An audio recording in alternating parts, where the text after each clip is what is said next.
Hello दोस्तों, स्वागत है आप सभी का आज के इस वीडियो में।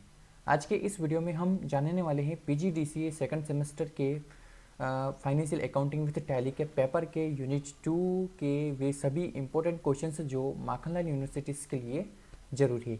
इससे पहले वाली वीडियोस के अंदर हमने यूनिट 1 के और सभी के आंसर को हमने उसमें जाना था, ठीक है। और आज की इस वीडियो में मैं बताने वाला हूँ यूनिट 2 के वे सभी इंपॉर्टेंट क्वेश्चंस जो आप सभी के लिए ज़रूरी है।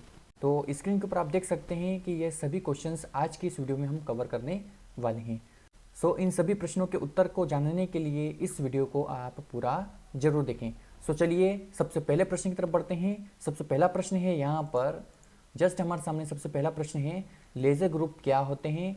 टैली में कितने तरह के लेजर ग्रुप का वर्गीकरण है, वर्णन कीजिए। मतलब यहाँ पर हमें टैली के लेजर ग्रुप के बारे में बताना है। और उसके बाद में एक प्रश्न और है इसमें, लेजर ग्रुप को परिभाषित कीजिए, टैली में कितने प्रकार के लेजर ग्रुप होते हैं। सबसे पहले तो हम ये समझते हैं कि लेजर ग्रुप आखिर क्या होता है, ठीक है। तो पहले तो हम समझेंगे यहाँ पर लेजर ग्रुप के बारे में, फिर मैं आपको यहाँ पर प्रत्येक ग्रुप के बारे में अच्छे से डिटेल्स में बताऊंगा, स्टेप बाय स्टेप बताऊंगा, ताकि आप अपने एग्जाम्स में अच्छे से इसको लिख सकें। देखिए समझिएगा ध्यान से, टैली में लेजर ग्रुप एक ऐसा वर्गीकरण यानी क्लासिफिकेशन है जो विभिन्न लेन देन को व्यवस्थित करने में मदद करता है। जब भी हम कोई लेन देन करते हैं तो उसे किसी खास प्रकार के खाते के में दर्ज करना होता है। मतलब एक अलग प्रकार का जो खाता होता है उसके अंदर हमें यहाँ पर उस ग्रुप के अंदर उस खाते को रखना पड़ता है। इन खातों को समूह यानी ग्रुपों में बांटा गया है ताकि किसी भी लेन देन की पहचान करना आसान हो जाए। उदाहरण के लिए नगद लेन देन के लिए कैश इन हैंड ग्रुप होता है और बैंक के लेन देन के लिए बैंक अकाउंट ग्रुप होता है। तो इस प्रकार से अलग अलग लेजर्स और अलग अलग खाते जो बनाए जाते हैं उनके लिए अलग अलग ग्रुप होते हैं, ठीक है। अब हम यहाँ पर सभी ग्रुप के बारे में अच्छे से समझते हैं। पहले तो हम ये समझेंगे कि ग्रुप कितने प्रकार के होते हैं। तो टैली में लेजर ग्रुप के प्रकार है ना, type of ledger group of in Tally Prime. Tally Prime भी हो सकता है और टैली ईआरपी भी हो सकता है। यहाँ पर टैली में लेजर ग्रुप दो प्रकार के होते हैं, ठीक है। दो प्रकार से यहाँ पर लेजर ग्रुप को समझाया गया है। प्राथमिक समूह यानी प्राथमिक ग्रुप जो प्राइमरी होता है वो प्राइमरी ग्रुप्स, और उसके बाद में एक और होता है यहाँ पर सब ग्रुप जो उप समूह होता है, ठीक है। अब प्राइमरी ग्रुप के बारे में थोड़ी सी जानकारी जान लीजिए। ये मुख्य ग्रुप होते हैं जिनका उपयोग वित्तीय विवरणों यानी फाइनेंशियल स्टेटमेंट में किया जाता है। ये स्वचालित रूप से, स्वचालित का मतलब होता है एक्टिव, ठीक है, एक्टिव रूप से टैली में पहले से मौजूद रहते हैं। मतलब ये जो ग्रुप हैं प्राइमरी ग्रुप, यह टैली में पहले से बने हुए होते हैं। उसके बाद में अगला है सब ग्रुप। यह ग्रुप प्राथमिक ग्रुप के अंतर्गत बनाए जाते हैं। मतलब ये जो ग्रुप है ना, इनके अंतर्गत बनाए जाने वाले सब ग्रुप होते हैं। ये विशेष प्रकार के लेन देन को और बेहतर ढंग से व्यवस्थित करने के लिए बनाए जाते हैं। मतलब कुछ स्पेशल लेन देन होती है तो उनके लिए यह व्यवस्थित करने के लिए बनाए जाते हैं।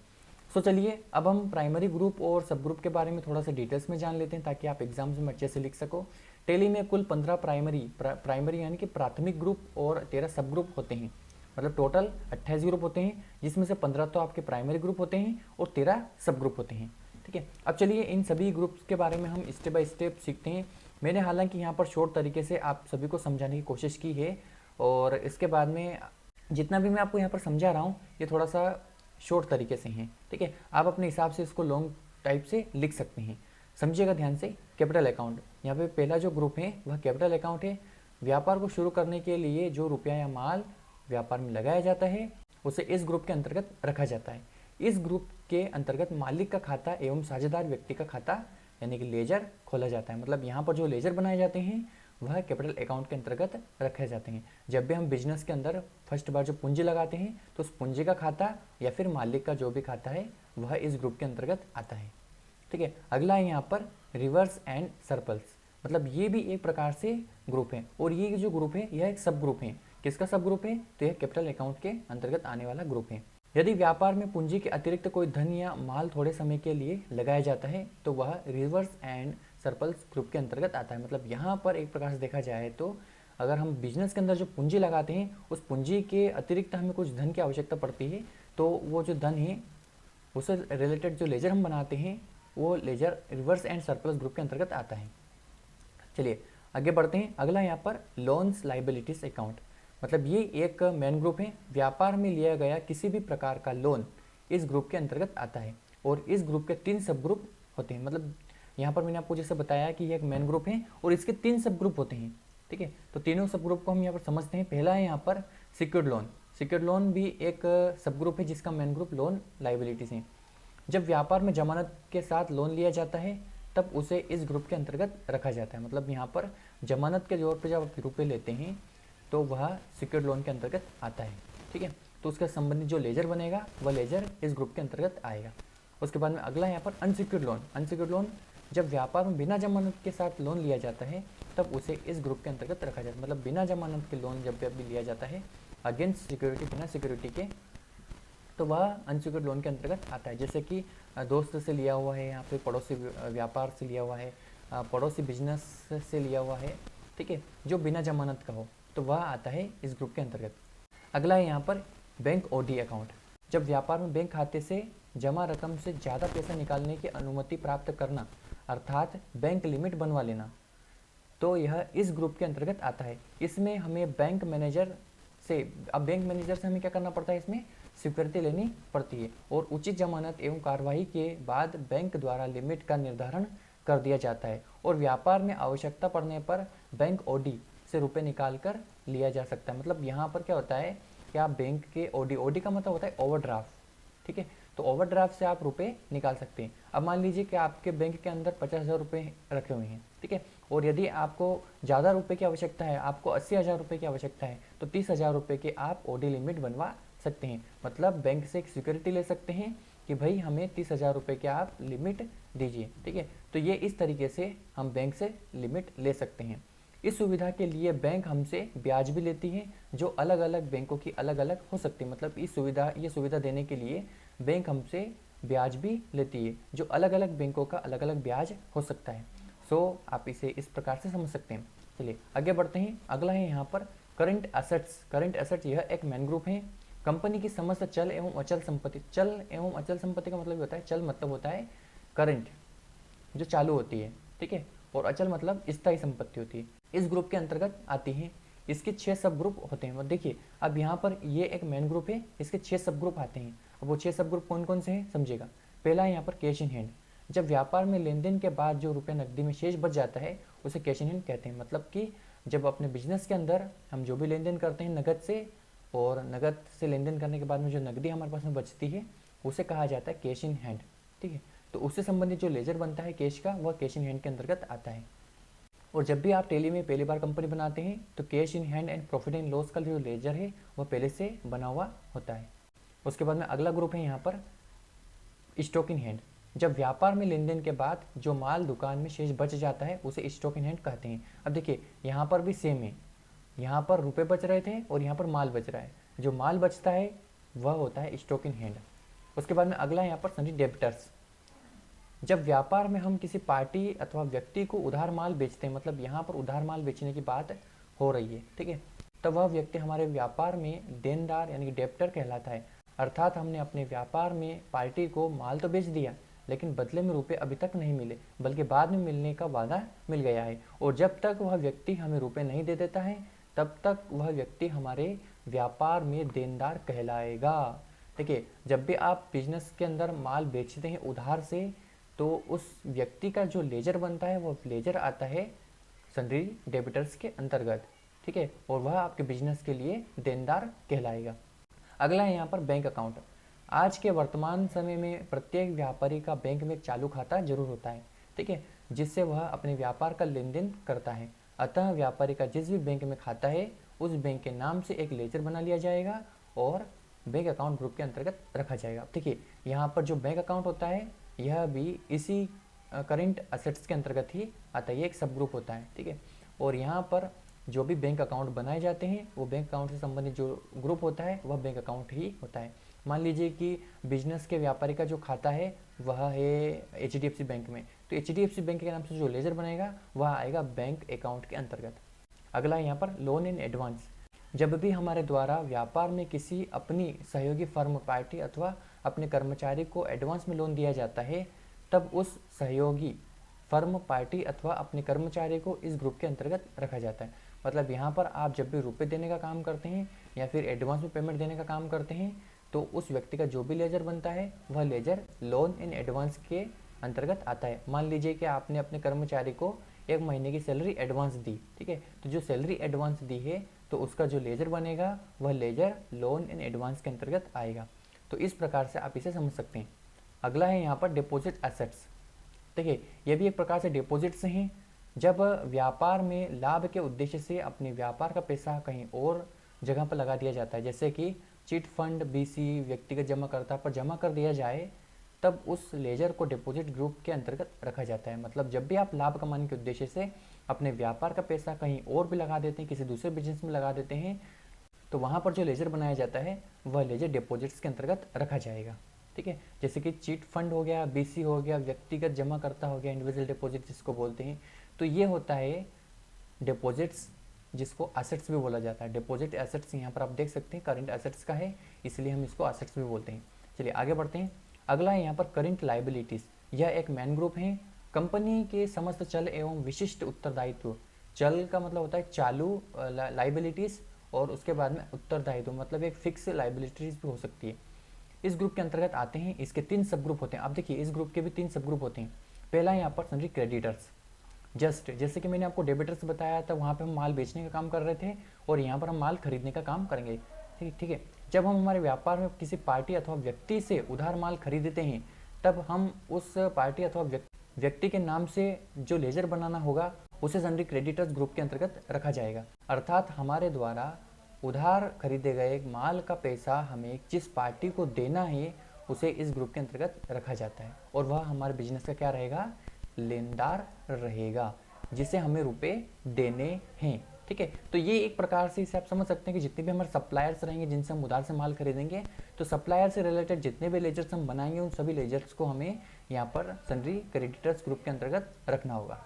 तो ये एक अच्छा है, इसे आप ध्यान से समझ लीजिएगा। डेबिटर्स मतलब हम उधार से माल बेचेंगे, और क्रेडिटर्स मतलब हम उधार से माल खरीदेंगे। जस्ट चलिए आगे बढ़ते हैं। अगला है ड्यूटीज एंड टैक्सेस। यह एक सब ग्रुप है जो करंट लाइबिलिटीज ग्रुप के अंतर्गत आता है। देखिए इसी करंट लाइबिलिटीज के अंतर्गत यह भी एक जो ग्रुप है यह आता है। ठीक है, अपने व्यापार में सरकार को दिए जाने वाले समस्त प्रकार के टैक्स यानी कि कर के खाते इस ग्रुप के अंतर्गत रखे जाते हैं। मतलब जितने भी आप टैक्सेस वगैरह भरेंगे वो सभी टैक्सेस से संबंधित जो लेजर बनेंगे वो सभी लेजर्स ड्यूटीज एंड टैक्सेस के अंतर्गत आएंगे। आगे बढ़ते हैं। अगला यहाँ पर प्रोविजंस। कंपनी को संचालित करने के लिए अर्थव्यवस्था से संबंधित सभी प्रकार के खाते इस ग्रुप के अंतर्गत आते हैं। देखिए अर्थव्यवस्था से संबंधित, अर्थव्यवस्था का मतलब ये होता है कि बिजनेस को चलाने से संबंधित, ठीक है, आते हैं, एवं वह खाते जिनका पेमेंट समय पर नहीं किया गया हो और देना है लेकिन दिया नहीं गया, जो कि बकाया हैं, इस तरह के लेजर के खाते इस ग्रुप के अंतर्गत आएंगे। अब देखिए यहाँ पर एक प्रकार से देखें तो प्रोविजंस का मतलब होता है प्रावधान। क्या होता है? प्रावधान। अब मान लीजिए कि आपने अपने कर्मचारी को सैलरी देना थी लेकिन आपने दी नहीं है, तो आपको उसकी सैलरी का प्रावधान करना पड़ेगा अपने बिजनेस के अंदर।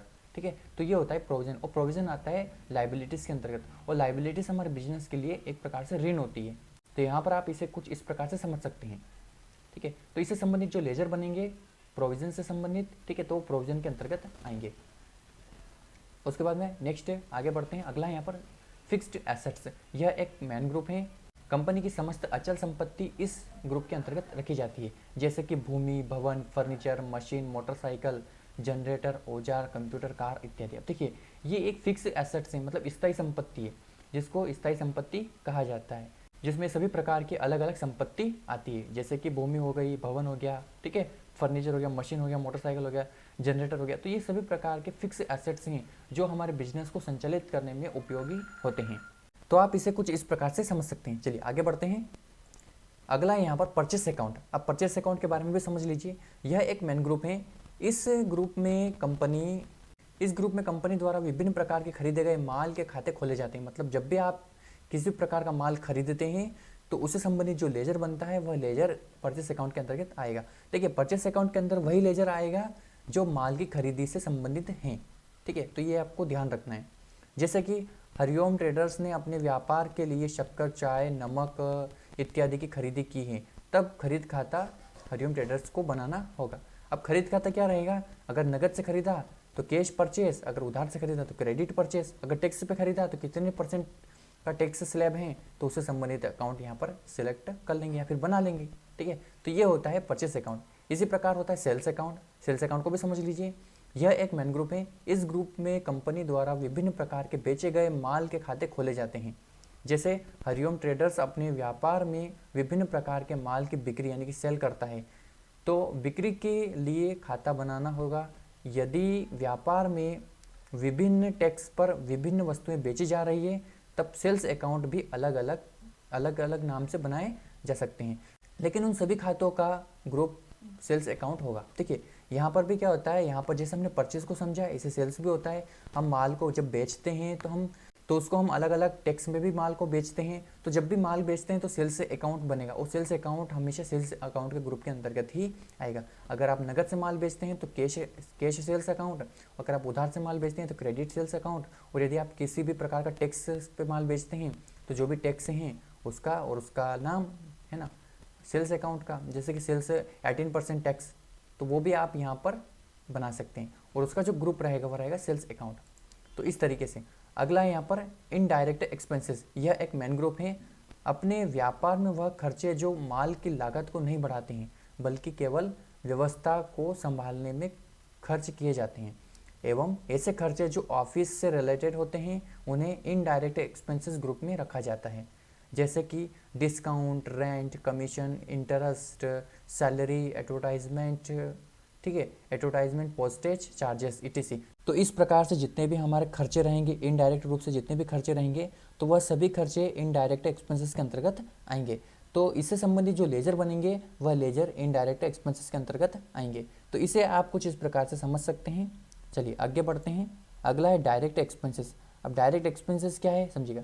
यह एक मैन ग्रुप है। व्यापार में वह खर्चे जो माल की लागत को बढ़ाते हैं प्रत्यक्ष व्यय कहलाते हैं, अर्थात वे खर्चे जो व्यापार खाते में दाईं तरफ खर्च के रूप में लिखे जाते हैं, वे सभी लेजर इस ग्रुप के अंतर्गत आते हैं।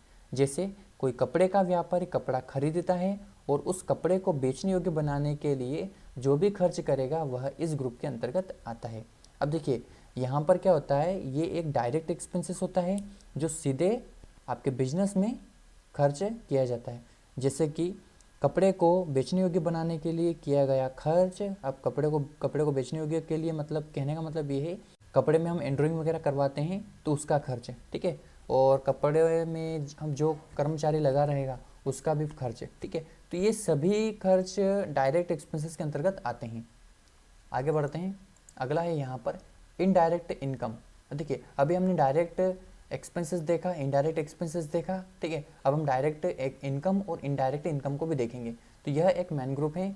व्यापार में इस प्रकार की आय जो माल को खरीदने और बेचने के अतिरिक्त प्राप्त हो इनडायरेक्ट इनकम कहलाती है, एवं इस तरह की इनकम जो गुड्स को सेल करने के अलावा हमें रिसीव्ड होती है, उन सभी के लेजर्स को इस ग्रुप में रखते हैं। जैसे कि डिस्काउंट, रेंट, कमीशन, इंटरेस्ट। तो इस प्रकार से जो लेजर्स बनाए जाते हैं वो सभी लेजर्स इनडायरेक्ट इनकम के अंतर्गत रखे जाते हैं, ठीक है। मतलब मुख्य व्यापार को छोड़कर और कहीं से होने वाली इनकम, ठीक है, तो वह होती है इनडायरेक्ट इनकम। थोड़ा इसे आप समझ लीजिएगा। जैसे कि मान लीजिए कि आपने अपने व्यापार में आप माल बेचते हैं, माल खरीदते हैं, उसके अलावा आपने कहीं पर अपना शॉप रेंट पे दे रखा है, आपने मार्केट में रुपए दे रखे हैं, तो वहाँ से रुपयों की प्राप्ति होती है।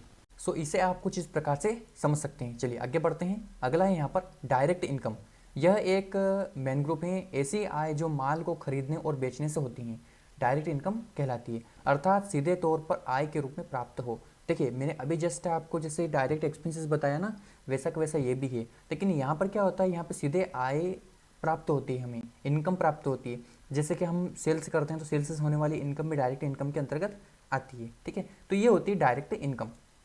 अगला है यहाँ पर मिसलेनियस एक्सपेंसेस। यह एक मेन ग्रुप है।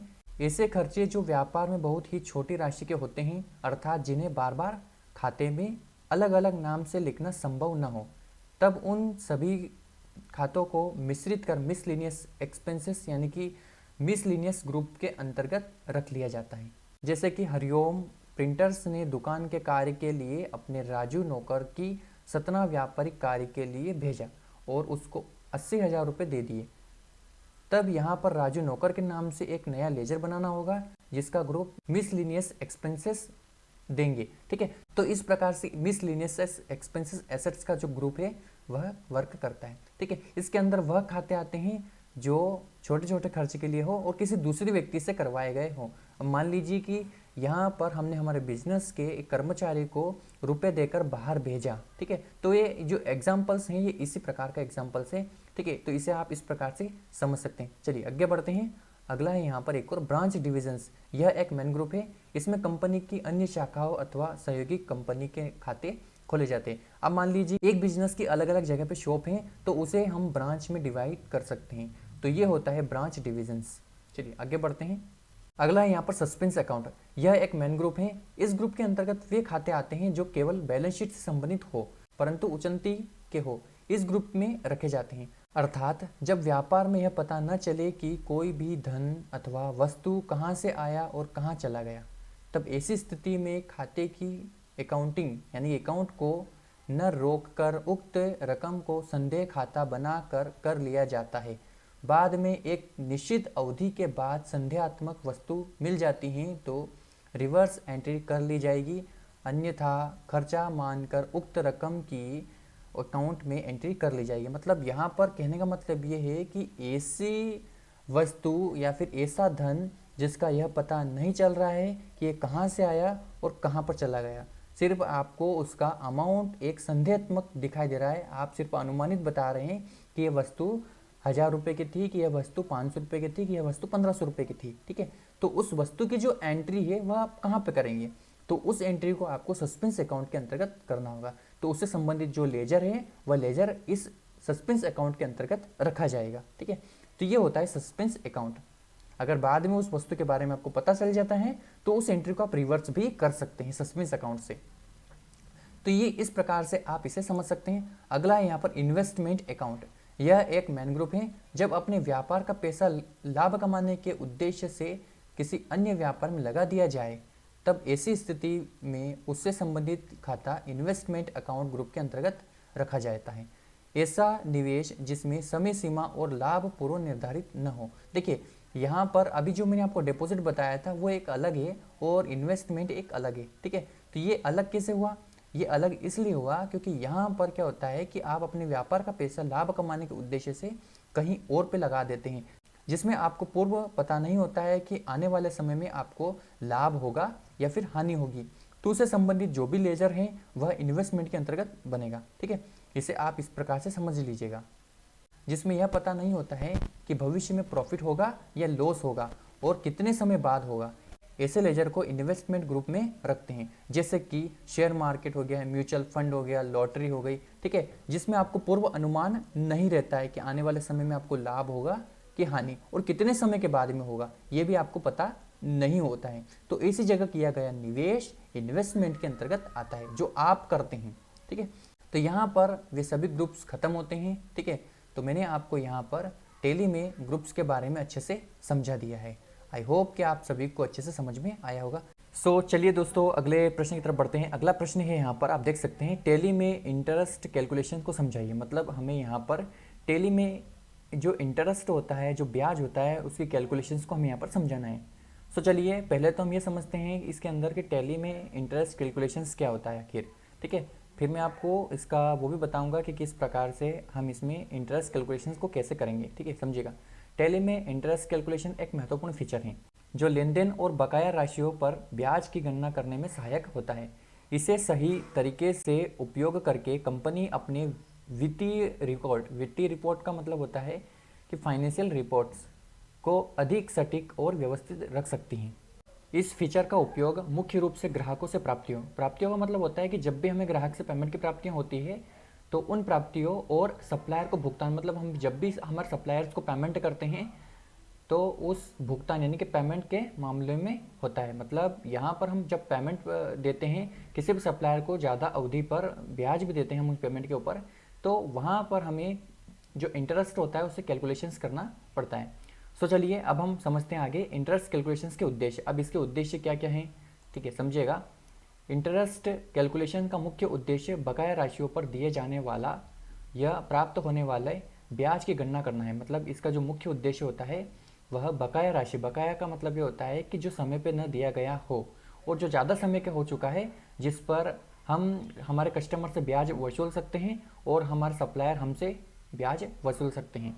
ठीक है, तो यहाँ पर हम प्राप्त होने वाला है या फिर दिए जाने वाला पेमेंट जो बकाया है उस पर ब्याज की गणना करना, इसका जो मुख्य उद्देश्य है उसके ऊपर जो ब्याज होता है उसकी गणना करना। यह सुविधा व्यापार में नकदी प्रवाह का मतलब होता है कैश फ्लो को ट्रैक करने और वित्तीय निर्णय यानी फाइनेंशियल डिसीजंस को बेहतर बनाने में मदद करती हैं। ग्राहकों पर बकाया राशि पर ब्याज चार्ज करना, जैसे कि मैंने अभी आपको बताया था वही प्रोसेस यहाँ पर सेम होती है। ठीक है, बकाया राशि पर ब्याज चार्ज करना और कंपनी के कैश फ्लो को बेहतर बनाना इसका एक मुख्य और महत्वपूर्ण उद्देश्य है। मतलब यहाँ पर मुख्य उद्देश्य और महत्वपूर्ण उद्देश्य यही है। सो इसे आप कुछ इस प्रकार से समझ सकते हैं। चलिए आगे समझते हैं इंटरेस्ट कैलकुलेशंस के प्रकार। अब इसके भी कुछ प्रकार हैं, जैसे कि अलग अलग प्रकार का जो ब्याज होता है उसको कैसे हम कैलकुलेशंस करते हैं, समझिएगा। टैली में 2 प्रकार के ब्याज कैलकुलेशंस किए जा सकते हैं। अब देखिए टैली के अंदर 2 प्रकार से ब्याज कैलकुलेशंस होता है। पहला होता है यहाँ पर सिंपल इंटरेस्ट। सिंपल इंटरेस्ट का मतलब ये होता है कि इसमें एक निश्चित समयावधि के लिए साधारण ब्याज की गणना की जाती है। अब देखिए साधारण ब्याज का मतलब ये होता है जैसे कि हमें एक फिक्स डेट का यहाँ पर जो ब्याज होता है वो फिक्स कर दिया जाता है। इसका उपयोग सामान्य लेन देन में होता है। अगला है यहाँ पर एक और कंपाउंड इंटरेस्ट। कंपाउंड इंटरेस्ट कैसे काम करता है समझिए। इसमें ब्याज को समय समय पर जोड़कर कैलकुलेट किया जाता है। देखिए ब्याज को समय समय पर जोड़कर, ब्याज को समय समय पर जोड़कर मतलब ये होता है जैसे कि ब्याज का ब्याज जो कि चक्रवृद्धि ब्याज होता है ना वो वाला, इसे अधिक जटिल ब्याज गणना के लिए उपयोग किया जाता है जहां ब्याज को मूलधन में जोड़ दिया जाता है। देखिए ब्याज को भी मूलधन में जोड़ दिया जाता है। अब मान लीजिए कि किसी कस्टमर से हमें 10,000 रुपये प्राप्त करना है लेकिन प्राप्त नहीं हुआ, ठीक है, तो हम क्या करेंगे अगले महीने या फिर 6 महीने में उसका जो मूल अमाउंट है और उसके बाद में जो ब्याज है तो दोनों को हम जोड़ देंगे। ठीक है, तो ये होता है चक्रवृद्धि ब्याज। और उसके बाद में चक्रवृद्धि ब्याज को बोला जाता है यहाँ पर कंपाउंड इंटरेस्ट, और ये होता है सामान्य यानी कि सिंपल इंटरेस्ट। ठीक है, तो इसे कुछ इस प्रकार से आप समझ सकते हैं। चलिए आगे बढ़ते हैं और हम थोड़ा सा इनकी प्रक्रिया को भी समझते हैं। इंटरेस्ट कैलकुलेशन सेटअप करने की प्रक्रिया जो टैली प्राइम के अंदर होती है वो अब समझिएगा। लेजर में इंटरेस्ट कैलकुलेशन एक्टिव करना होगा, मतलब यहाँ पर जो लेजर होता है टैली प्राइम के अंदर या फिर किसी भी सॉफ्टवेयर के अंदर, तो वहाँ पर हमें पहले कैलकुलेशंस को एक्टिव करना होता है। पहले जिस लेजर पर इंटरेस्ट कैलकुलेशंस लागू करना है उस लेजर में इंटरेस्ट कैलकुलेशंस फीचर को इनेबल इंटरेस्ट कैलकुलेशन ऑप्शन में ऑन करना होगा। मतलब यहाँ पर हमें पहले उसको ऑन करना होगा। उसके बाद में रेट और अवधि की सेटिंग, मतलब यहाँ पर क्या होता है कि जो इंटरेस्ट रेट होता है वो और उसकी अवधि, अवधि का मतलब ये होता है कि मान लीजिए कि 1 महीने, 2 महीने, 3 महीने, 4 महीने, या फिर आप क्वार्टरली, क्वार्टरली का मतलब ये होता है तिमाही, और मंथली मतलब प्रति महीना। ठीक है, तो उसे आप सेट कर सकते हैं। लेजर में ब्याज दर और उसकी अवधि, अवधि मतलब जो ड्यूरेशंस होती है उसकी, वो जैसे कि मंथली, क्वार्टरली, मंथली जैसे मैंने अब जस्ट आपको बताया था मंथली और क्वार्टरली आदि को सेट किया जाता है ताकि ब्याज सटीक रूप से गणना हो सके। देखिए जो ब्याज होता है वह सटीक रूप से गणना हो सके, इसके लिए हम इनको सेट करते हैं। अब मैंने आपको यहाँ पर सेटअप करना सिखाया है इसको। अब चलिए इसको हम आगे समझते हैं इंटरेस्ट कैलकुलेशन की प्रक्रिया। अब इसकी क्या प्रक्रिया होती है कैलकुलेशंस करने की, उसे समझिएगा ध्यान से। तो मैंने यहाँ पर भी कुछ नोट डाउन लिया हुआ है, आप समझिएगा। टैली में ब्याज की गणना स्वचालित होती है। स्वचालित का मतलब होता है ऑटोमेटिकली रूप से, या फिर ऑटोमेट कह सकते हैं हम इसे। जैसे ही आप बकाया राशि, अवधि और ब्याज दर को सेट करते हैं यह कैलकुलेशंस रिपोर्ट में जाकर देखा जा सकता है। मतलब यहाँ पर ऑटोमेटिक सिस्टम होता है इसका। ठीक है, बकाया राशि पर लगे ब्याज का विवरण प्राप्तियों और भुगतानों में दिखाई देता है, जिससे बकाया चुकाने की स्थिति में ब्याज सहित भुगतान की जानकारी मिलती है। मतलब यहाँ पर ब्याज ही ऑटोमेटिकली इसमें जोड़ देता है। इंटरेस्ट रिपोर्ट, टैली में ब्याज कैलकुलेशंस की रिपोर्ट आसानी से निकाली जा सकती है। यह रिपोर्ट बताती है कि किस लेन देन पर कितना ब्याज चार्ज किया गया है। रिपोर्ट में ब्याज के साथ बकाया राशि की भी जानकारी होती है जो भुगतान प्रक्रिया को अधिक पारदर्शी बनाती है। मतलब पारदर्शी का मतलब ये होता है ट्रांसपेरेंट बनाती है। ठीक है, तो इस प्रकार से आप इसे समझ सकते हैं और अच्छे तरीके से समझ सकते हैं ताकि आप एग्जाम्स के अंदर और अच्छे से इसे लिख सकें। सो चलिए अब बढ़ते हैं हम एक अगले प्रश्न की तरफ। ये प्रश्न हमारा यहीं पर समाप्त होता है। चलिए अब हम अगले प्रश्न को समझते हैं। अगला प्रश्न है यहाँ पर, वाउचर से आपका क्या आशय है, टैली में वाउचर्स के महत्व को समझाइए। मतलब कुछ इस प्रकार से यहाँ पर अपन से प्रश्न पूछे जा सकते हैं। तो यहाँ पर आप देख सकते हैं कि एक प्रश्न तो यहाँ पर दे रखा है, एक और यहाँ पर भी है, और एक और यहाँ पर भी है, और एक और यहाँ पर भी है। मतलब इतने प्रश्न यहाँ पर है जिसका उत्तर मैं आपको यहाँ पर बताने वाला हूँ। ये सभी अथवा में ही इसके समझ लीजिएगा। वाउचर से आपका क्या आशय है, टेली अकाउंटिंग में वाउचर्स के महत्व को समझाइए, वाउचर क्या है और कितने प्रकार के वाउचर का प्रयोग टेली में किया जाता है विस्तार से समझाइए। मतलब इस प्रकार से प्रश्न पूछे जा सकते हैं। वाउचर क्या है, टेली में वाउचर की भूमिका क्या होती है, समझाइए। मतलब यहाँ पर आपको ये जो प्रश्न आते हैं घुमा फिरा के, इनका सभी का उत्तर आपको इस प्रकार से देना है। चलिए हम इसके उत्तर को समझते हैं। सबसे पहले हम समझते हैं वाउचर्स के बारे में। तो यहाँ पर आप देख सकते हैं इसका वाउचर। वाउचर एक दस्तावेज होता है, दस्तावेज यानी डॉक्यूमेंट्स होता है, जो किसी भी वित्तीय लेन देन का मतलब होता है फाइनेंशियल ट्रांजैक्शंस को प्रमाणित करता है और उसे लेखांकन प्रणाली में, लेखांकन यानी अकाउंटिंग सिस्टम में दर्ज करने का आधार बनता है। मतलब उसके अंदर जो भी डेटा एंटर करते हैं हम, उसका आधार बनता है। इसे हम एक प्रकार की साक्ष्य या साक्षात्कार के रूप में भी समझ सकते हैं, जो यह दर्शाता है कि कोई लेन देन हुआ है और यह लेखांकन में सही तरीके से दर्ज किया जाएगा। वाउचर में सभी आवश्यक जानकारी जैसे लेन देन की तारीख, राशि, लेजर खाता और लेन देन से संबंधित अन्य विवरण होते हैं। मतलब वाउचर्स के अंदर ये सभी जानकारी उपलब्ध होती है। ठीक है, जो वाउचर एक डॉक्यूमेंट्स के तौर पे देखा जाता है, जिसके अंदर लेन देन की तारीख होती है, उसकी राशि होती है, राशि मतलब अमाउंट, लेजर का खाता होता है, मतलब जिस भी व्यक्ति को आप पेमेंट करेंगे या फिर पेमेंट प्राप्त करेंगे उसका लेजर खाता, और लेन देन से संबंधित अन्य विवरण। अन्य विवरण का मतलब होता है नरेशंस वगैरह। ठीक है, तो ये होते हैं वाउचर्स के बारे में, मैंने आपको यहाँ पर बता दिया। अब हम समझते हैं यहाँ पर वाउचर के प्रकार। अब कितने प्रकार के वाउचर्स होते हैं समझिएगा ध्यान से। पहला होता है यहाँ पर रिसिप्ट वाउचर। तो रिसिप्ट वाउचर्स के बारे में भी यहाँ पर आप थोड़ी सी समझ सकते हैं। मैंने ये शॉर्ट तरीके से यहाँ से कुछ लिखा हुआ है, इसके बारे में नोट डाउन किया हुआ है, आप इसको ध्यान से समझ लीजिएगा। रिसिप्ट वाउचर्स, इस वाउचर का प्रयोग कंपनी को किसी पार्टी अथवा व्यक्ति से बैंक द्वारा अथवा नगद रुपयों की प्राप्तियों को दर्शाने के लिए किया जाता है। मतलब जब भी आपको पेमेंट की प्राप्ति होती है, किसी भी प्रकार के पेमेंट की प्राप्ति होती है, तो वह पेमेंट की जो एंट्री है, मतलब पेमेंट रिसिप्ट की, वह रिसिप्ट वाउचर्स में रिकॉर्ड की जाती है। अब इसी में आगे समझिएगा, जब व्यापार में नकदी या बैंक के माध्यम से व्यापारी कोई पूंजी लाता है, देखिए जब भी व्यापार में पूंजी लगाई जाती है बिजनेस को चलाने के लिए, जो पूंजी व्यापारी मतलब होता है जो उसका ओनर होता है, वो व्यापार के अंदर जो पूंजी लेके आता है वह रिसिप्ट वाउचर्स के अंदर रिकॉर्ड की जाती है। किसी ग्राहक से पेमेंट या एडवांस प्राप्त होता है, मतलब ग्राहक से पेमेंट की प्राप्ति होती है, तो वह भी रिसिप्ट वाउचर्स में रिकॉर्ड की जाती है। या किसी अन्य कारण से रुपयों की प्राप्ति होती है, मतलब रुपये की जब भी प्राप्ति होती है, किसी भी कारण से रुपये की प्राप्ति होती है, तो इस तरह के ट्रांजैक्शंस को रिसिप्ट वाउचर में रिकॉर्ड किया जाता है। मतलब यहाँ पर आप समझ सकते हैं कि रिसिप्ट वाउचर्स कितना इंपॉर्टेंट है बिजनेस के अंदर। अब इसका उदाहरण देखते हैं हम। 1 अप्रैल को व्यापार प्रारंभ करने के लिए 1 लाख रुपए की पूंजी नगद लगाई। मतलब यहाँ पर जो पूंजी है वह नगद लगाई, ठीक है, व्यापार के अंदर। सो इस प्रकार की जो एंट्रीज होती है वह रिसिप्ट वाउचर्स में रिकॉर्ड की जाती है। चलिए आगे बढ़ते हैं। अगला है इसी में पेमेंट वाउचर। समझिएगा इसे भी ध्यान से। इस वाउचर का प्रयोग कंपनी द्वारा किसी पार्टी अथवा व्यक्ति को बैंक द्वारा अथवा नगद किए गए भुगतान को दर्शाने के लिए किया जाता है। मतलब जब भी हम किसी भी व्यक्ति अथवा पार्टी को पेमेंट करते हैं, तो पेमेंट की जो भी एंट्रीज होती है वह पेमेंट वाउचर के अंदर की जाती है। ठीक है, तो ऐसी पेमेंट को हम दर्शाने के लिए पेमेंट वाउचर का यूजेस करते हैं। और इस वाउचर में विवरण यानी कि पर्टिकुलर के नीचे उस पार्टी अथवा व्यक्ति का नाम टाइप किया जाता है जिसे हम भुगतान कर रहे हैं। मतलब यहाँ पर जब हम किसी भी व्यक्ति को पेमेंट करते हैं पेमेंट वाउचर के अंदर, तो वहाँ पर हमें पर्टिकुलर जो विकल्प होता है, जो विवरण होता है, उसके नीचे हमें उस पार्टी अथवा व्यक्ति का नाम टाइप करना होता है या फिर उसका लेजर सेलेक्ट करना पड़ता है। ठीक है, जब व्यापार में नगद या बैंक के माध्यम से कोई भी पेमेंट किया जाता है, तो इस तरह के ट्रांजैक्शंस की एंट्री पेमेंट वाउचर्स में रिकॉर्ड की जाती है। सो मैंने जस्ट अभी आपको बताया, सेम यहाँ पर प्रोसेस होती है। तो इसे आप कुछ इस प्रकार से समझ सकते हैं। चलिए इसका हम उदाहरण देखते हैं। 1 जून को हरिओम प्रिंटर्स ने अपनी दुकान का किराया जुलाई महीने का 8,000 रुपये नकद दिया। देखिए यहाँ पर 8,000 रुपये का जो दुकान का किराया है वह हमने नगद दिया।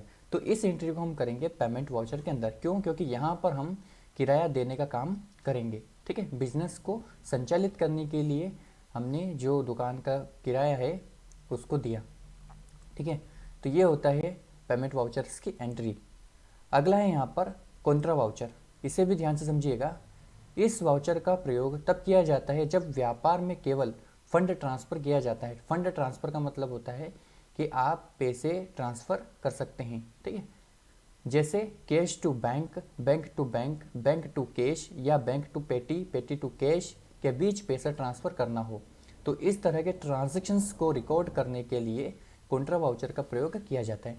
मतलब यहाँ पर क्या होता है, जब भी आप बैंक में पेमेंट डालते हैं या फिर बैंक से पेमेंट निकालते हैं या फिर किसी दूसरी बैंक से किसी दूसरी बैंक में पेमेंट ट्रांसफ़र करते हैं या फिर बैंक से पैसे निकालते हैं, तो इस तरह के जो भी ट्रांजैक्शंस होते हैं उन सभी ट्रांजैक्शंस को कॉन्ट्रा वाउचर के अंदर रिकॉर्ड किया जाता है, ठीक है। अब इसका उदाहरण देख लीजिएगा, समझ लीजिएगा उदाहरण इसका। 2 अप्रैल को हमने 20,000 रुपये बैंक ऑफ इंडिया में नकद जमा किया, मतलब कि बैंक ऑफ इंडिया के खाते में हमने 20,000 रुपये नकद जमा किया। तो ये जो नकद जमा किया इसे हम कहते हैं कैश टू बैंक, ठीक है, समझिएगा, कैश टू बैंक, क्योंकि हमने यहाँ पर कैश से बैंक में जमा किया है, तो इसे आप ऐसे समझ सकते हैं। चलिए आगे बढ़ते हैं। अगला है यहाँ पर जनरल वाउचर। अब देखिए जनरल वाउचर किस प्रकार से काम करता है, क्या यूजेस होता है इसका, समझिएगा ध्यान से। जनरल एक पुस्तक के रूप में रखी जाती है। इसमें सभी ट्रांजैक्शंस तिथिवार और क्रम अनुसार रखा जाता है, तिथिवार और क्रम अनुसार रखा जाता है, ठीक है। इस प्रकार के वाउचर का प्रयोग समायोजन एंट्री, समायोजन का मतलब होता है एडजस्टमेंट एंट्री, मतलब ऐसी एंट्रीज जिसे एडजस्ट करना हो, ठीक है, समायोजन एंट्री के लिए किया जाता है। नगद एवं बैंक की एंट्री को छोड़कर सभी प्रकार की एंट्री जनरल वाउचर्स के माध्यम से रिकॉर्ड की जाती है। मतलब कहने का मतलब ये है कि बैंक और नगद की एंट्री को छोड़कर बाकी सभी प्रकार की एंट्रीज जनरल वाउचर्स में की जाती है। साथ में यहाँ 2 या 2 से अधिक लेजर्स अकाउंट के माध्यम से किए गए लेन देन को दर्शाने के काम में भी जनरल वाउचर का प्रयोग या फिर उपयोग जनरल वाउचर का उपयोग किया जाता है। तथा इस प्रकार की एंट्री में नगद लेन देन नहीं किया जाता है, बल्कि एक खाते से दूसरे खाते में ट्रांसफ़र के लिए किया जाता है। देखिए यहाँ पर जब भी हम किसी भी प्रकार की एंट्रीज करते हैं जो एडजस्टमेंट एंट्री होती है, तो उन एंट्रियों को हम जनरल वाउचर्स के अंतर्गत ही करते हैं, ठीक है। इसका उदाहरण भी हम समझेंगे, इससे आपको क्लियर हो जाएगा कि किस प्रकार की एंट्रीज इसके अंदर की जाती है। जैसे कि मोहन ट्रेडर्स ने 10,000 रुपये रामलाल प्रिंटर्स से साधारण चेक लेकर दीनदयाल शर्मा को दे दिया। अब देखिए यहाँ पर पेमेंट हमने क्या किया है, एक व्यक्ति से दूसरे व्यक्ति को दिलवाया है, तो ये एक प्रकार से एडजस्टमेंट होने का काम हो रहा है यहाँ पर, ठीक है। जैसे कि यहाँ पर आप देख सकते हैं, रामलाल प्रिंटर्स से साधारण चेक लेकर, रामलाल प्रिंटर्स से चेक लिया और किनको दिया, दीनदयाल शर्मा को दिया, ठीक है। तो ये एंट्री एक प्रकार से एडजस्टमेंट एंट्री होती है, एक खाते से रुपए कम करना है और दूसरे खाते में रुपए को जोड़ना है, ठीक है। तो ये एडजस्टमेंट एंट्री होती है। अगला है यहाँ पर एक और परचेस वाउचर। अब परचेस वाउचर किस प्रकार से इसमें काम करता है समझिएगा इसे भी ध्यान से। जब विक्रय के लिए माल, मैन्युफैक्चरिंग के लिए कच्चे माल के रूप में कैश या क्रेडिट पर कोई माल खरीदा जाता है, कैश मतलब नगद, क्रेडिट मतलब उधार, ठीक है। तो यहाँ पर नगद से या फिर उधार से कोई माल खरीदा जाता है, तो उस ट्रांजैक्शंस को परचेस वाउचर में रिकॉर्ड किया जाता है। मतलब ऐसे ट्रांजैक्शंस जहाँ पे आप माल को खरीदते हैं, ठीक है, बना बनाया माल हो सकता है या फिर कच्चा माल हो सकता है या फिर मैन्युफैक्चरिंग की स्थिति में आप माल को खरीद सकते हैं। उदाहरण के लिए हम समझते हैं यहाँ पर 1 अगस्त को शिवम इलेक्ट्रॉनिक के इनवॉइस नंबर 300 से सोनी टीवी 20 इंचीज के 3 नग 21,000 रुपये प्रति नग के हिसाब से, देखिए यहाँ पर क्या हो रहा है, यहाँ पर हम माल की खरीदी कर रहे हैं, ठीक है, और सोनी टीवी 30 इंचेस के 4 नग 31,000 रुपये प्रति नग के हिसाब से खरीदे। सप्लायर ने हमें इस लेन देन का उधार इनवॉइस दिया। उधार इनवॉइस का मतलब होता है कि हमने ये जो माल खरीदा है, यह माल उधार से खरीदा है जिसका भुगतान हमें भविष्य में करना है, ठीक है। तो ये जो लेन देन होती है, इस लेन देन को हम क्रेडिट लेन देन भी कह सकते हैं, और ये जो हमने माल खरीदा है यह उधार से खरीदा है, ठीक है। तो इसे आप समझ सकते हैं, यह होता है परचेस वाउचर के अंदर रिकॉर्ड, ठीक है। अब चलिए आगे बढ़ते हैं, अगला समझते हैं यहाँ पर debit note voucher, purchase return. अभी जो हमने जो माल खरीदा है उस माल को हम रिटर्न करने का काम करेंगे, जिसे कहा जाता है परचेस रिटर्न, ठीक है। समझिएगा इसे भी ध्यान से। जब कस्टमर किसी कारणवश किसी माल को रिटर्न करता है तो वह परचेस रिटर्न कहलाता है। जैसे कि अभी हमने जो माल खरीदा है उस माल को हम रिटर्न करेंगे, तो ये होता है परचेस रिटर्न। इस प्रकार के ट्रांजैक्शंस को रिकॉर्ड करने के लिए कस्टमर द्वारा डेबिट नोट वाउचर का उपयोग किया जाता है। मतलब यहाँ पर हम क्या करेंगे, जो भी माल में खराबी निकली है और जो भी उसका कारण रहा है, उस कारण को हम उस इन्वॉइस परचेस रिटर्न यानी कि डेबिट नोट वाउचर बनाकर उसे हम रिटर्न कर देंगे। ठीक है, तो इसे कहा जाता है परचेस रिटर्न। इस तरह के ट्रांजैक्शंस को रिकॉर्ड करते समय परचेस में से कम किया जाता है। मतलब जब भी हम इस प्रकार के ट्रांजैक्शंस को रिकॉर्ड करेंगे तो हमने जो माल खरीदा था उस माल में से हम उस रकम को कम करेंगे जो हम रिटर्न कर रहे हैं। ठीक है, कभी कभी कस्टमर द्वारा खरीदे गए माल में कोई शिकायत होती है और वह सप्लायर को उस शिकायत के बारे में बताता है। मतलब ये भी एक प्रकार से जो मिस्टेक्स होती है उस मिस्टेक्स के बारे में वो अपने सप्लायर को बताता है। ठीक है, जिससे वो माल खरीदता है। सप्लायर उस शिकायत की भरपाई के रूप में कस्टमर को कुछ छूट देने की सहमति प्रदान करता है। तो इस तरह की छूट की राशि को भी कस्टमर द्वारा डेबिट नोट वाउचर्स में रिकॉर्ड किया जाता है। मतलब यदि किसी माल में खराबी निकली है और अगर वो आपको सांत्वना देता है, ये कहता है कि मैं इस माल की भरपाई के लिए आपको इतने रुपए दे सकता हूँ या फिर इतनी छूट दे सकता हूँ। ठीक है, तो इसे भी हम डेबिट नोट वाउचर के अंदर रिकॉर्ड करते हैं।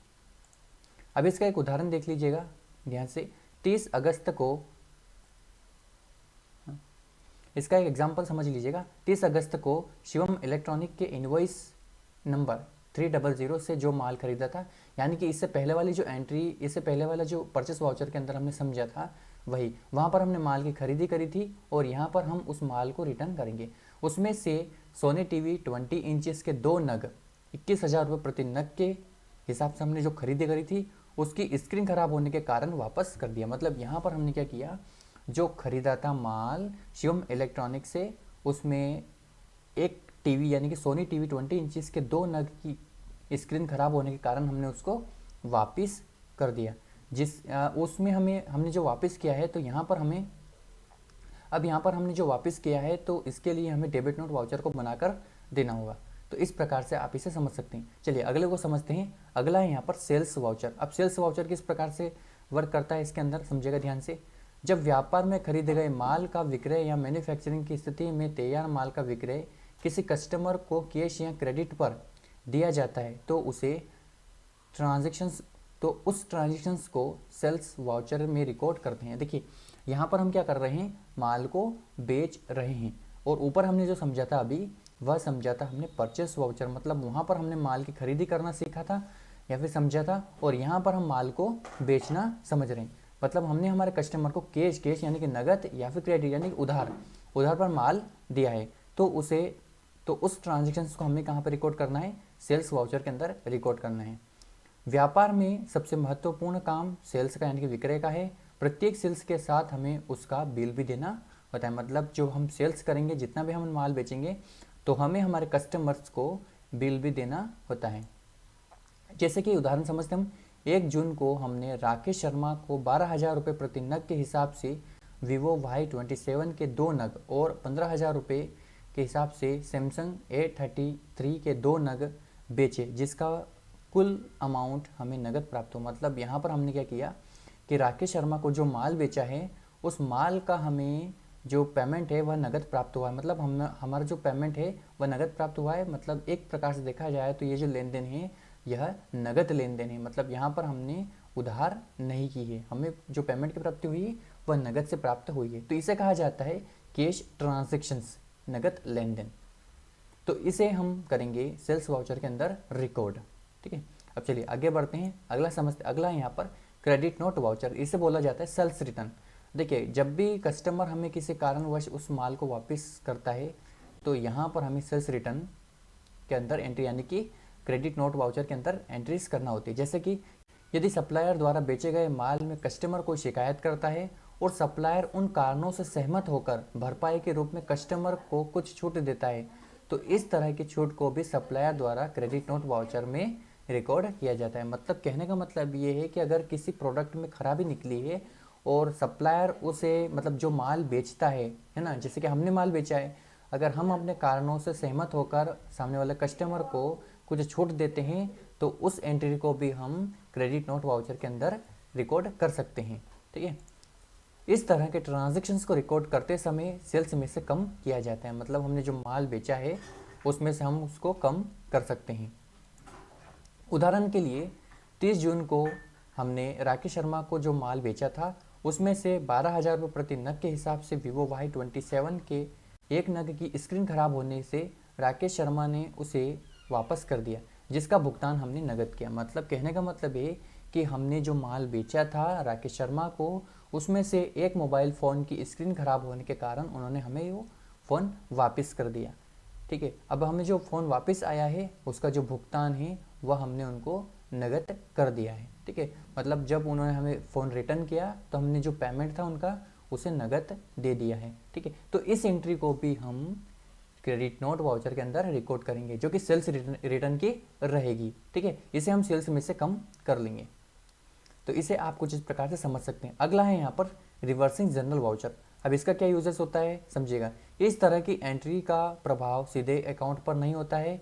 कई बार कुछ ट्रांजैक्शन यानी कि लेन देन के असर को प्रयोगात्मक के लिए देखना होता है, तब इस वाउचर को सेलेक्ट करते हैं। कहने का मतलब ये है कि जब आप किसी भी प्रकार का इफेक्ट देखते हैं तो इफेक्ट देखने के लिए इस एंट्री को इस वाउचर के अंदर कर सकते हैं, किसी भी प्रकार की एंट्री को इस वाउचर के अंदर कर सकते हैं। कहने का मतलब यहाँ पर आप समझ सकते हैं प्रयोगात्मक, मतलब आप सिर्फ देखने के लिए इस एंट्री को यहाँ पर कर सकते हैं। इस वाउचर में की जाने वाली एंट्री का असर विशेष स्थान अवधि के लिए है और हम उस अवधि पर ही इसका प्रभाव देख सकते हैं।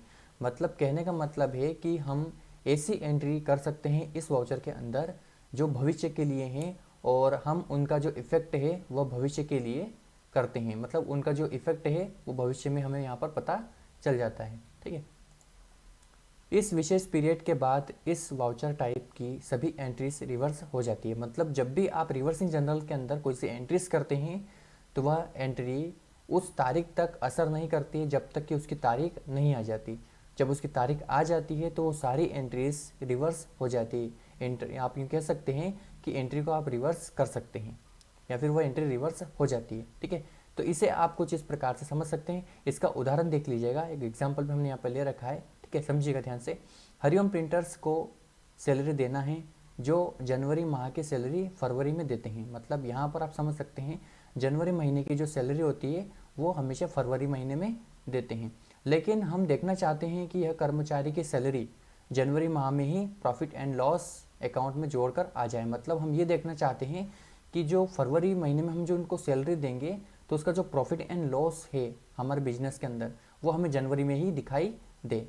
ठीक है, तो इसके लिए हमें रिवर्सिंग जनरल वाउचर का उपयोग करना होगा और इसमें सैलरी खाता डेबिट और कैश का खाता क्रेडिट कर लेंगे। मतलब यहाँ पर हम क्या करेंगे, जो हमें सैलरी देना थी, ठीक है, तो उस खाते को हम यहाँ पर डेबिट कर लेंगे और हमारा जो नगद का खाता है, कैश का अकाउंट है, उसको हम क्रेडिट कर लेंगे। यहाँ पर आप इस बात का भी ध्यान रखें कि आप जो भी डेट यहाँ डालेंगे उसी डेट की रिपोर्ट लेने पर यह एंट्री दिखेगी। मतलब यहाँ पर कहने का मतलब ये है कि यदि आप जनवरी महीने में जो सैलरी दे रहे हैं, मतलब सैलरी जो इसके अंदर रिकॉर्ड कर रहे हैं वह फरवरी महीने की है, तो आप यहाँ पर फरवरी की जो डेट है वह डालेंगे, तभी आपको वह इफ़ेक्ट दिखाई देगा। ठीक है, यह एंट्री दिखेगी ना उसके पहले और ना उसके बाद।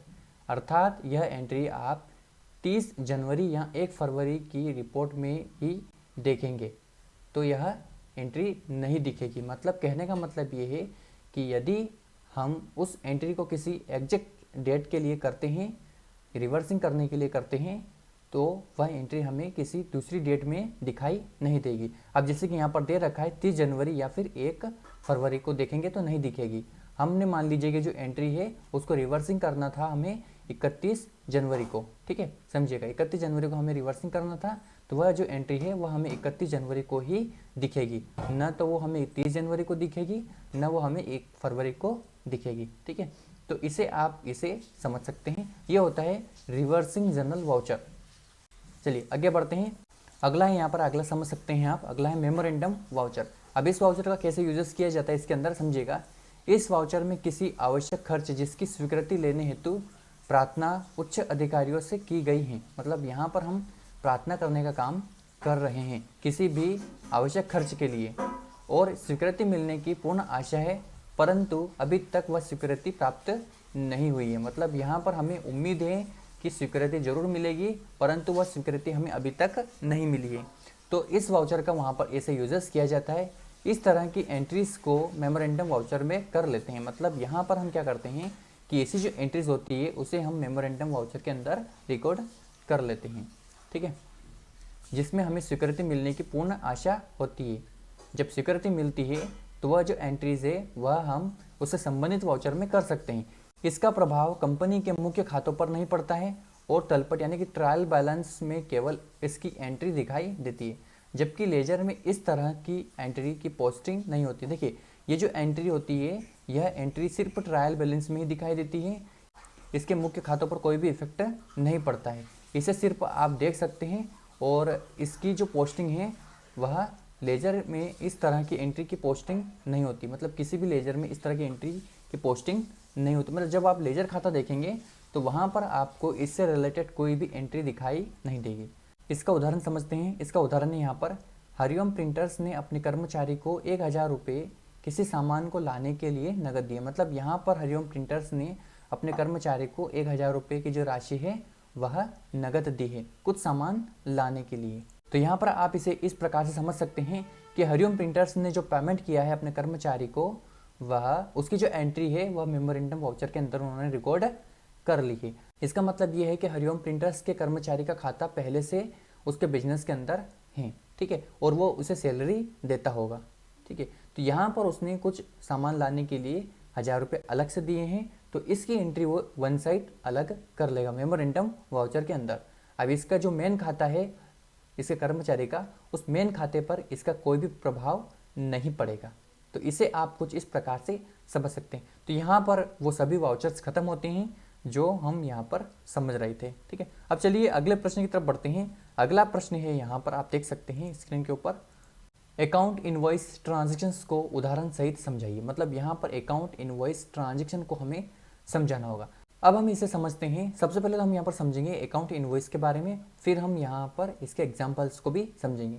अकाउंट इनवॉइस एक व्यापारिक दस्तावेज होता है जो व्यापारिक लेन देन के दौरान विशेष रूप से बिक्री और खरीद के समय तैयार किया जाता है।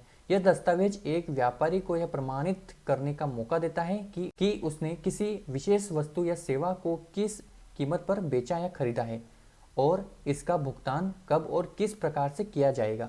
मतलब एक प्रकार से देखा जाए तो अकाउंट इनवॉइस यह प्रमाणित करता है कि आपने किसी व्यक्ति को माल बेचा है या फिर किसी व्यक्ति से माल खरीदा है और कब खरीदा है और कितने रुपए में खरीदा है। तो ये पूरी जानकारी अकाउंट इनवॉइस में होती है। अब हम आगे समझते हैं, इसका उदाहरण भी समझेंगे और पहले तो हम समझते हैं यहाँ पर अकाउंट इनवॉइस का महत्व, इसकी इंपॉर्टेंस क्या होती है। यहाँ पर इंपॉर्टेंस को भी हमें यहाँ पर समझना होगा ताकि आप एग्जाम्स के अंदर इसको अच्छे से लिख सकें। समझिएगा, पारदर्शिता और प्रमाण।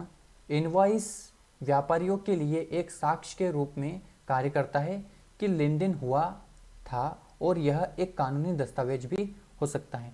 मतलब ये एक ऐसा ट्रांसपेरेंस होता है जो ये दर्शाता है कि लेन देन हुआ है और यह एक कानूनी दस्तावेज भी हो सकता है, ठीक है। लेखा जोखा रखना, मेंटेनिंग अकाउंट्स, यह अकाउंटिंग के लिए एक जरूरी दस्तावेज है।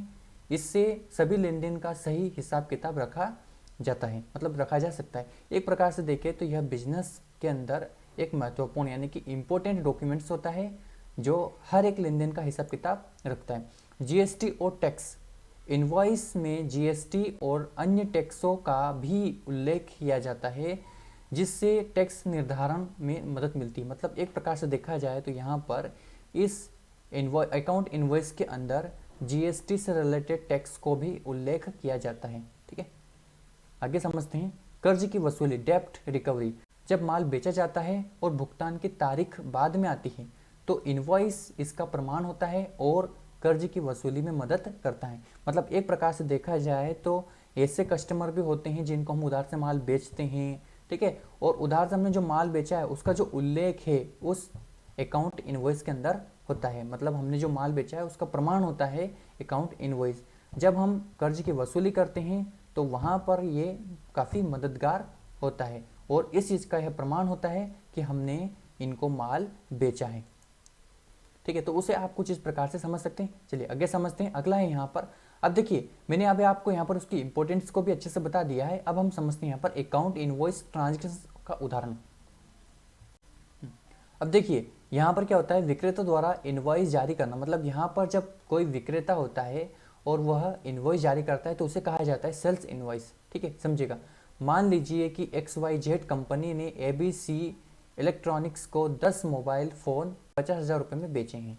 इस लेन देन को रिकॉर्ड करने के लिए विक्रेता एक इनवॉइस तैयार करेगा। मतलब यहाँ पर इस लेन देन को रिकॉर्ड करने के लिए जो विक्रेता है वह एक इनवॉइस तैयार करेगा जिसे कहा जाता है सेल्स इनवॉइस। ठीक है, इस इनवॉइस में निम्नलिखित जानकारी शामिल होती है। मतलब यहाँ पर आप समझ सकते हैं कि इस इनवॉइस के अंदर कौन कौन सी जानकारी शामिल की जाती है, जैसे कि विक्रेता का नाम और पता, मतलब कि जिस व्यक्ति ने माल बेचा है उस व्यक्ति का यहाँ पर नाम पता होता है। मान लीजिए कि किसी फर्म ने माल बेचा है तो उस फर्म का नाम यहाँ पर होता है, नाम और पता। ठीक है, उसके बाद में खरीदार का नाम, मतलब जिस व्यक्ति ने वो माल खरीदा है, मोबाइल खरीदे हैं, उस व्यक्ति का नाम और पता। ठीक है, वस्तु का विवरण होता है जैसे कि 10 मोबाइल फ़ोन। ठीक है, प्रति मोबाइल की कीमत होती है जैसे कि पर मोबाइल की जो प्राइजेस होती है वह जैसे 5,000 रुपये।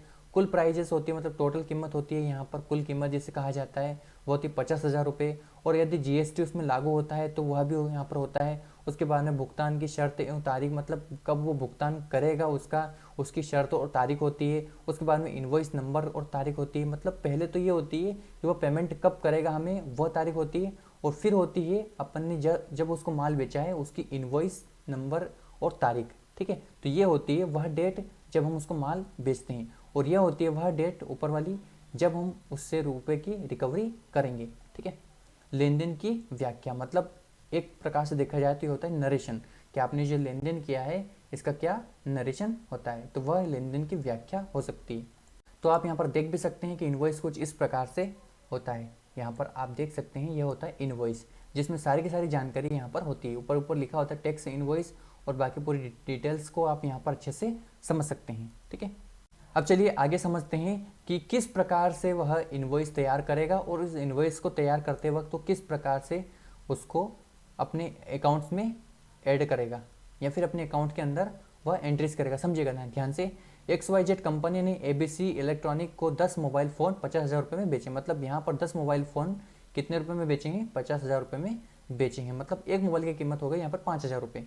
XYZ कंपनी के लिए यह बिक्री ट्रांजेक्शन्स हैं, और वह इस ट्रांजेक्शन्स के आधार पर एक इनवॉइस तैयार करेगी। जैसे कि अभी मैंने आपको बताया, जस्ट टैक्स इनवॉइस इसको कहते हैं, या फिर इसको सेल्स इनवॉइस भी कहा जाता है। समझिएगा, इनवॉइस का उद्देश्य यह बताना होता है कि ABC इलेक्ट्रॉनिक को क्या और कितने मूल्य का सामान बेचा गया है। मतलब यहाँ पर यह स्पष्ट किया जाता है कि कितने रुपए का माल बेचा है और माल में क्या क्या बेचा है, और उन्हें किस तारीख तक भुगतान करना है। मतलब उसके अंदर यह भी होता है कि यह जो भुगतान है उन्हें कब और किस तारीख तक करना है। ठीक है, तो इसे आप कुछ इस प्रकार से समझ सकते हैं। अब चलिए अब हम समझते हैं इसकी लेजर एंट्री। लेजर एंट्री कैसे की जाती है समझिएगा। अब इसकी जो लेजर एंट्री है वह कुछ इस प्रकार से की जाएगी, आप समझ सकते हैं। यहाँ पर सर्विस रेवेन्यू यहाँ पर 50,000 रुपये जो कि क्रेडिट करना होगा।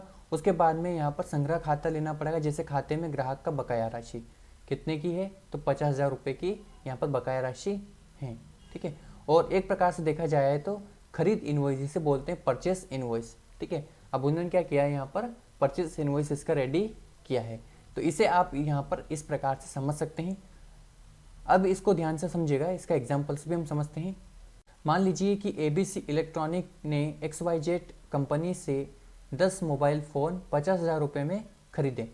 इस लेन देन को रिकॉर्ड करने के लिए ABC इलेक्ट्रॉनिक्स एक खरीदी इनवॉइस तैयार करेगा। यहाँ पर आप समझ सकते हैं कि ABC इलेक्ट्रॉनिक ने XYZ कंपनी से 10 मोबाइल फ़ोन खरीदे हैं। ठीक है, जिसका जो इनवॉइस है खरीदी इनवॉइस जिसको परचेस इनवॉइस कहते हैं वह तैयार करेंगे। अब कौन करेगा तैयार, तो वह ABC इलेक्ट्रॉनिक एक खरीद इनवॉइस तैयार करेगा। ठीक है, तो ये होता है एक अकाउंट इनवॉइस जिसको हम कहते हैं, और यहाँ पर आप इसे कुछ इस प्रकार से समझ सकते हैं। इसमें निम्नलिखित जानकारी होगी। अब इसके अंदर क्या क्या जानकारी होगी वो भी आप समझ लीजिएगा। ठीक है, विक्रेता का नाम और पता, ठीक है, खरीदार का नाम और पता, वस्तु का विवरण, 10 मोबाइल फ़ोन जो विवरण है वह यहाँ पर 10 मोबाइल फ़ोन आ जाएगा, प्रति मोबाइल की कीमत आ जाएगी। उसके बाद में कुल कीमत आ जाएगी, अगर GST यहाँ पर भी लागू होता है तो वह भी यहाँ पर आ जाएगा। उसके बाद में यहाँ पर इनवॉइस नंबर आ जाएगा और तारीख आ जाएगी, और लेन देन की व्याख्या यहाँ पर जो नरेशन होता है वह भी आ जाएगा। देखिए, वहाँ पर हमने अभी जो इससे पहले जो हमने सीखा था वह सीखा था माल को बेचा, जिसने बेचा है उस व्यक्ति को, और अभी यहाँ पर जो एंट्री हो रही है वह एंट्री हो रही है खरीद की, ठीक है। वहाँ पर हो गई सेल्स एंट्री और यहाँ पर हो गई परचेस एंट्री, ठीक है। तो इसे आप कुछ इस प्रकार से यहाँ पर समझ सकते हैं। ABC इलेक्ट्रॉनिक XYZ कंपनी से 10 मोबाइल फ़ोन 50,000 रुपये में खरीदा। मतलब 10 मोबाइल फ़ोन कितने रुपये में खरीदा? 50,000 रुपये में खरीदा। यह ABC इलेक्ट्रॉनिक्स के लिए एक खरीदारी ट्रांजैक्शन है और यह इस ट्रांजैक्शन के आधार पर एक इनवॉइस तैयार करेगी। मतलब यहाँ पर आप समझ सकते हैं कि उन्होंने माल बेचा है तो उन्होंने सेल्स इनवॉइस दिया, और हमने जो माल खरीदा है तो वो जो सेल्स इनवॉइस उन्होंने हमें दिया है तो उस एंट्री को हमने किया है यहाँ पर परचेस वाउचर के अंदर, ठीक है। तो ये हमारे लिए है परचेस लेन देन, जिसको हम परचेस ट्रांजैक्शन भी कह सकते हैं, ठीक है। तो इसे आप कुछ इस प्रकार से समझ सकते हैं। अब हम समझते हैं यहाँ पर लेजर ट्रांजैक्शन एंट्री, मतलब यहाँ पर लेजर की ट्रांजैक्शन एंट्री कैसे की जाएगी, ठीक है। ये जो एंट्री हो रही है यह परचेस की तरफ से हो रही है, समझिएगा ध्यान से। यहाँ पर खरीद का खाता आ जाएगा। खरीद का खाता यानी कि हमने जिस व्यक्ति से भी माल खरीदा है उस व्यक्ति का खाता यहाँ पर आ जाएगा, जिसे हमें डेबिट करना होगा। और यहाँ पर आ जाएगा विक्रेता का खाता, जिसने माल को खरीदा है उस व्यक्ति का यहाँ पर खाता आ जाएगा। और यहाँ पर तो जिससे हमने खरीदा था उस व्यक्ति का नाम आ जाएगा यहाँ पर। और यहाँ पर हमने जिस भी खाते को क्रेडिट किया है हमारी तरफ से, मान लीजिए कि जो पेमेंट है ये हमने नगद किया है, ठीक है। तो नगद का जो खाता है हमारा उसे हमें क्रेडिट करना होगा, या फिर हम ये जो पेमेंट है या बैंक से कर देते हैं। तो यहाँ पर हम जिस भी बैंक से पेमेंट करते हैं उस बैंक का जो खाता है वह हमें यहाँ पर क्रेडिट करना होगा। तो इसे आप कुछ इस प्रकार से समझ सकते हैं। अब हम समझेंगे आगे अकाउंट इनवॉइस ट्रांजैक्शंस के तत्व, मतलब यहाँ पर इसके जो तत्व होते हैं, elements of an account invoice transactions, मतलब इसके जो तत्व होते हैं उन सभी तत्वों को हम यहाँ पर स्टेप बाय स्टेप समझते हैं, ठीक है। अब पहला है, यहाँ पर आप पहला समझ सकते हैं विक्रेता और खरीदार की जानकारी। मतलब यहाँ पर जो इनवॉइस होता है, अकाउंट इनवॉइस होता है, उसके अंदर जो जानकारियाँ होती है वह होती है विक्रेता और खरीदार की जानकारी, सेलर एंड बायर्स इंफॉर्मेशंस, ठीक है। इनवॉइस में विक्रेता और खरीदार दोनों का नाम, पता और संपर्क जानकारी दी जाती है। मतलब उसके अंदर सभी की सभी जानकारी होती है। वस्तु या सेवा का विवरण यानी कि descriptions of the goods of service, मतलब यहाँ पर इसमें बिक्री या खरीदी गई वस्तु की विस्तृत जानकारी होती है। मतलब एक संपूर्ण जानकारी उसके अंदर होती है कि माल कितना खरीदा गया और क्या क्या खरीदा गया, जैसे कि नाम, मात्रा, कीमत, मतलब ये तीनों चीज़ें यहाँ पर होती है। माल से रिलेटेड तीनों इन्फॉर्मेशंस यहाँ पर होती हैं। अगला समझते हैं, अगला है यहाँ पर इनवॉइस नंबर और तारीख। मतलब इनवॉइस नंबर भी होता है उसके अंदर और डेट भी होती है। यह दस्तावेज के अद्वितीय पहचान और तारीख को निर्धारित करता है। मतलब इनवॉइस होता है उसके अंदर यह जानकारी उपलब्ध होती है कि वह कब माल बेचा गया है और कब माल खरीदा गया है, ठीक है। तो तारीख उसके अंदर होती है। लेन देन की राशि भी होती है, ट्रांजैक्शंस अमाउंट जिसे कहा जाता है। यह ट्रांजैक्शंस की कुल राशि होती है, जैसे कि जीएसटी यदि लागू हो तो उसके साथ में भी होता है। मतलब जीएसटी भी हो सकता है कभी, मान लीजिए कि हमने कुछ माल खरीदा है या फिर कुछ माल बेचा है तो उस माल में कितना जीएसटी है, कितना जीएसटी हमने लिया है या फिर दिया है। तो ये सभी जानकारी उस अकाउंट इनवॉइस के अंदर होती हैं। भुगतान की शर्त, मतलब ये होती है पेमेंट टर्म, मतलब भुगतान की जो शर्त होती है वह भी इसमें शामिल की जाती है। इसमें भुगतान की तारीख और शर्त दी जाती है ताकि भुगतान समय पर हो सके। मतलब एक प्रकार से देखा जाए तो यदि हम माल को बेचते हैं तो उसके अंदर ये टर्म भी होती है कि वह जो भुगतान है वह समय पे करें, ठीक है।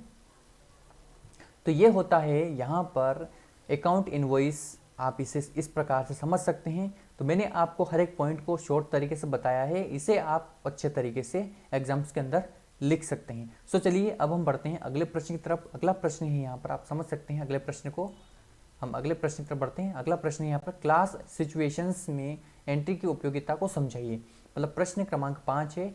सबसे पहले तो यहाँ पर हम क्लास सिचुएशंस के बारे में समझेंगे, उसके बाद में हम इसकी उपयोगिता को भी अच्छे से यहाँ पर समझेंगे।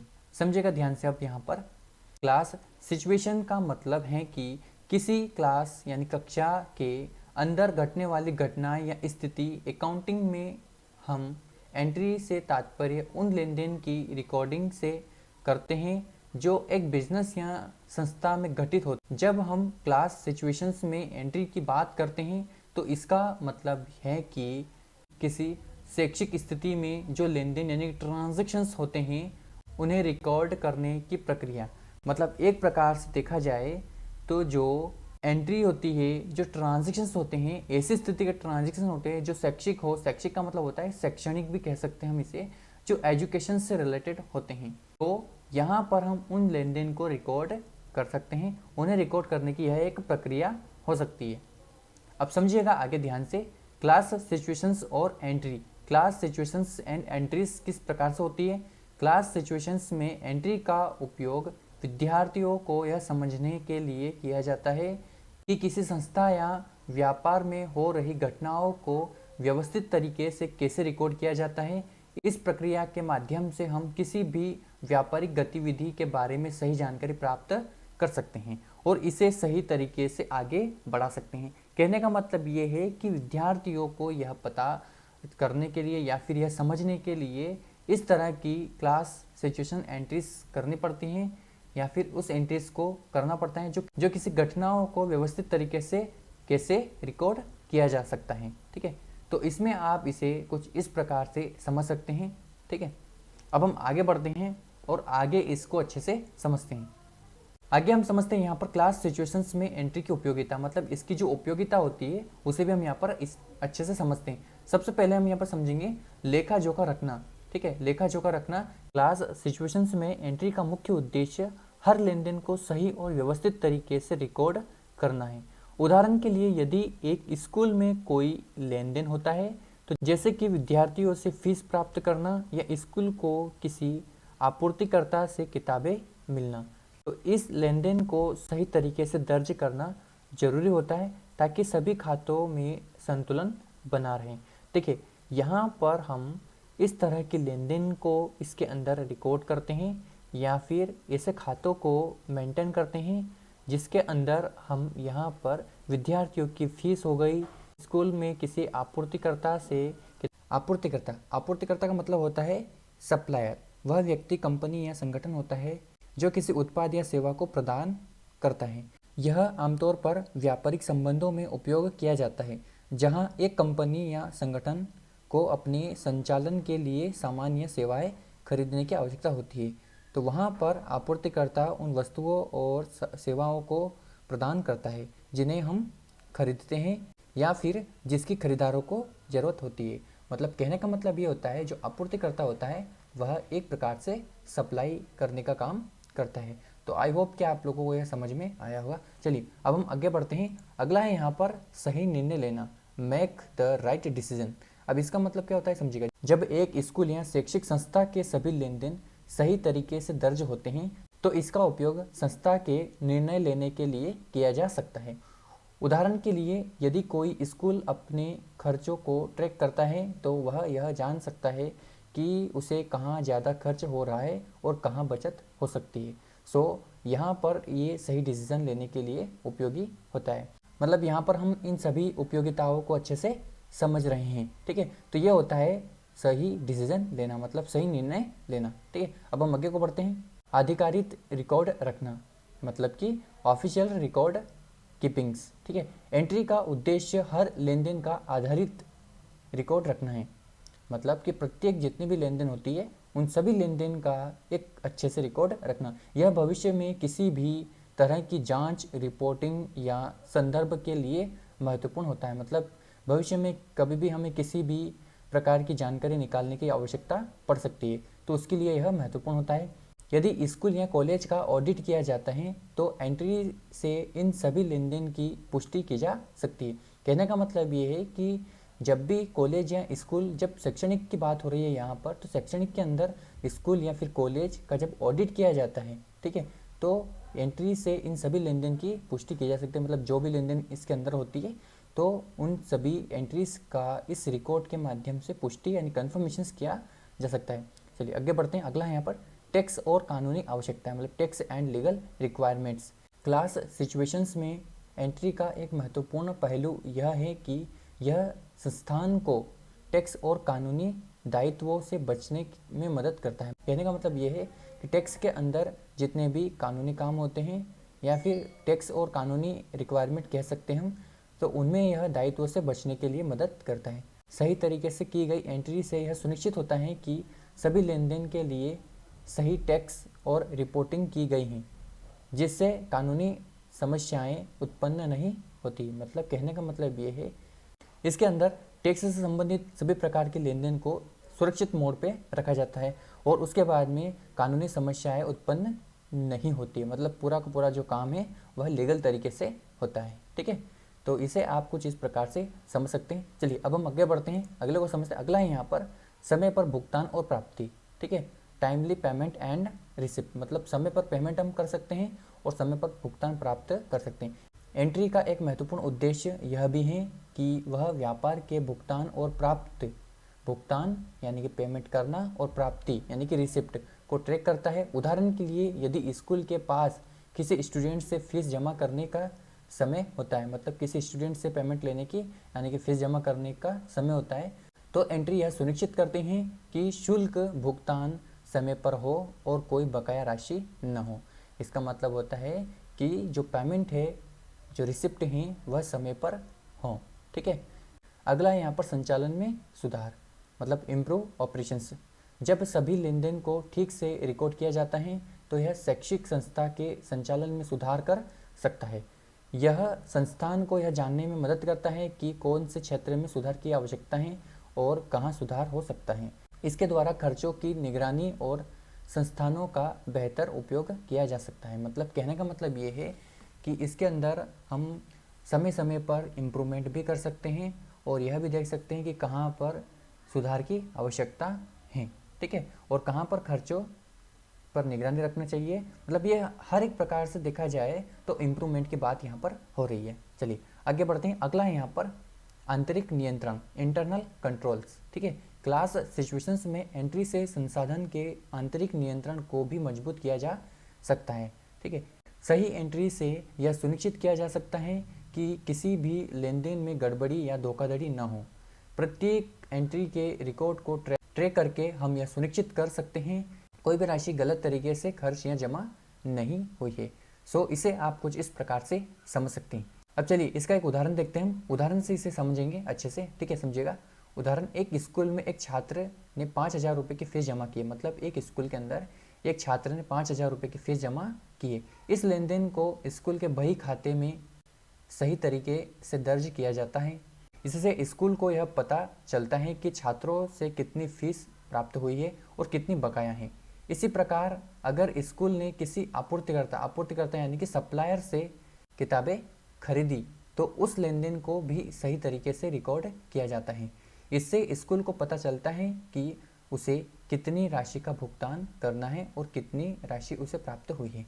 कहने का मतलब ये है कि जब भी स्टूडेंट्स हमें फीस जमा करते हैं या फिर हमारे स्कूल के अंदर फीस जमा करते हैं, ठीक है, तो उनका सही रिकॉर्ड हमें यहाँ पर रखना होगा। ठीक है, और यहाँ पर जब भी हम किसी सप्लायर यानी कि आपूर्तिकर्ता से किसी प्रकार के प्रोडक्ट खरीदते हैं, मतलब कि बुक्स वगैरह खरीदते हैं, तो हमें उनको कितनी पेमेंट करनी है और कब करनी है, तो वो सारा कुछ हम यहाँ पर मैनेज कर सकते हैं। ठीक है, तो ये भी एक प्रकार से इसकी अच्छी उपयोगिता है, तो इसे इस तरीके से आप अच्छे से समझ सकते हैं। ठीक है, अब हम बढ़ते हैं अगले प्रश्न की तरफ। अगला प्रश्न है यहाँ पर प्रश्न क्रमांक 6, क्योंकि यहाँ पर हमने 5 प्रश्न पढ़ लिए थे। चलिए अगले प्रश्न की तरफ बढ़ते हैं। अगला प्रश्न है 6, कंप्यूटराइज अकाउंटिंग सिस्टम से आप क्या समझते हैं? मैनुअल अकाउंटिंग सिस्टम की अपेक्षा इसके लाभों की विवेचना कीजिए। मतलब इसके क्या क्या लाभ है। ठीक है, मैनुअल अकाउंटिंग से कंप्यूटराइज अकाउंटिंग के क्या क्या लाभ होते हैं, नहीं, तो ये सब हमें यहाँ पर बताना है। ठीक है, अब सबसे पहले तो हम यहाँ पर समझेंगे कंप्यूटराइज अकाउंटिंग के बारे में। सो चलिए पहले तो हम यहाँ पर समझ लेते हैं कंप्यूटराइज अकाउंटिंग क्या है। ठीक है, कंप्यूटरीकृत लेखांकन प्रणाली, कंप्यूटराइज्ड अकाउंटिंग सिस्टम एक ऐसी प्रणाली सिस्टम है जिसमें अकाउंटिंग कार्यों को कंप्यूटर और संबंधित सॉफ्टवेयर का उपयोग करके स्वचालित किया जाता है। इसमें सभी लेन देन, डेटा संग्रहण और रिपोर्टिंग और वित्तीय आंकड़ों का हिसाब किताब कंप्यूटर पर किया जाता है। इससे लेखांकन के कार्य में तेजी और सटीकता आती है। कंप्यूटरीकृत का मतलब होता है कंप्यूटराइज्ड। कंप्यूटरीकृत लेखांकन प्रणाली में अकाउंटिंग सॉफ्टवेयर जैसे टैली, क्विक बुक्स आदि का उपयोग किया जाता है। अब देखिए यहाँ पर क्या होता है, कंप्यूटराइज अकाउंटिंग एक ऐसी प्रणाली होती है जो डिजिटली होती है। डिजिटली का मतलब होता है कि आप पूरा लेखा जोखा पहले मैन्युअली रखते थे। मैन्युअली का मतलब होता है कि हाथों से लिखा पढ़ी करना, ठीक है। और अब का जो ज़माना चल रहा है वो ज़माना है कंप्यूटराइज अकाउंटिंग। कंप्यूटराइज अकाउंटिंग मतलब कि आप पूरा हिसाब किताब सिस्टम पे रख सकते हैं, कंप्यूटर के अंदर रख सकते हैं, तो इसे कहा जाता है कंप्यूटराइज्ड अकाउंटिंग, ठीक है। जिसमें कुछ सॉफ्टवेयर हैं, सॉफ्टवेयर का नाम भी दे रखा है, जैसे कि टैली हो गया, उसके बाद में क्विक बुक्स हो गया, ठीक है। तो इस तरीके के जो सॉफ्टवेयर होते हैं वह कंप्यूटराइज अकाउंटिंग के लिए बनाए गए हैं, ठीक है। तो इसे आप कुछ इस प्रकार से समझ सकते हैं। कंप्यूटरीकृत लेखांकन प्रणाली में डेटा को आसानी से कैप्चर किया जाता है और उसके बाद विश्लेषण, रिपोर्टिंग और दस्तावेजीकरण किया जाता है। इसमें आमतौर पर ऑटोमेटेड प्रक्रिया होती है, जैसे कि डेटा एंट्री, कैलकुलेशंस और रिपोर्ट जनरेशंस। देखिए यहाँ पर क्या होता है, यहाँ पर जो डेटा होता है वह इसके अंदर कैप्चर किया जाता है और इसके बाद विश्लेषण यानी कि एनालिसिस की जाती है, रिपोर्टिंग निकाली जा सकती है और दस्तावेजीकरण किया जा सकता है, ठीक है। तो इस तरीके से आप इसे यहाँ पर समझ सकते हैं। सो ये होती है कंप्यूटराइज अकाउंटिंग। चलिए अब हम आगे समझते हैं मैन्युअली अकाउंटिंग सिस्टम की अपेक्षा के लाभ, ठीक है। मतलब मैन्युअली अकाउंटिंग जब आप करते हैं तो उससे कंप्यूटराइज अकाउंटिंग के क्या लाभ हैं, ठीक है, उसकी अपेक्षा में।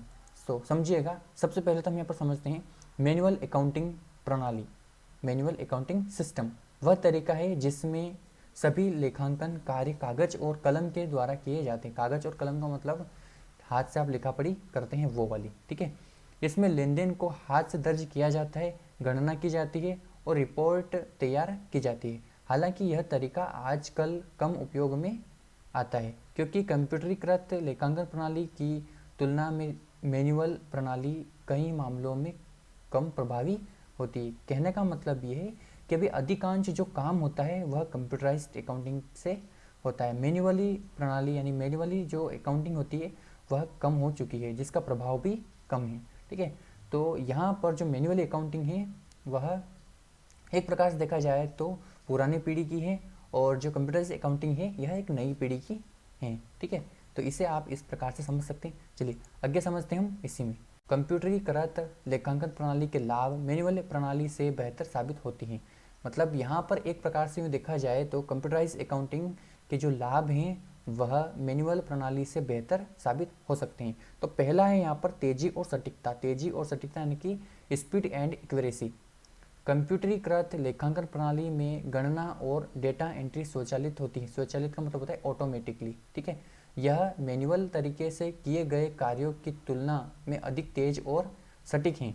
कंप्यूटर के माध्यम से गणनाएं तुरंत होती हैं, जिससे समय की बचत होती है और गलती की संभावना भी कम होती है। देखिए यहाँ पर क्या होता है, यहाँ पर जो कंप्यूटराइज अकाउंटिंग होती है उसमें काफ़ी स्पीड हो जाती है, काम करने में बहुत ईजी होता है और जल्दी जल्दी काम होता है। उसके बाद में यहाँ पर शुद्धता भी होती है यानी कि सटीकता भी होती है, जिसे एक्यूरेसी कहा जाता है, ठीक है। तो ये भी एक प्रकार से गलती होने की संभावना काफ़ी कम हो जाती है।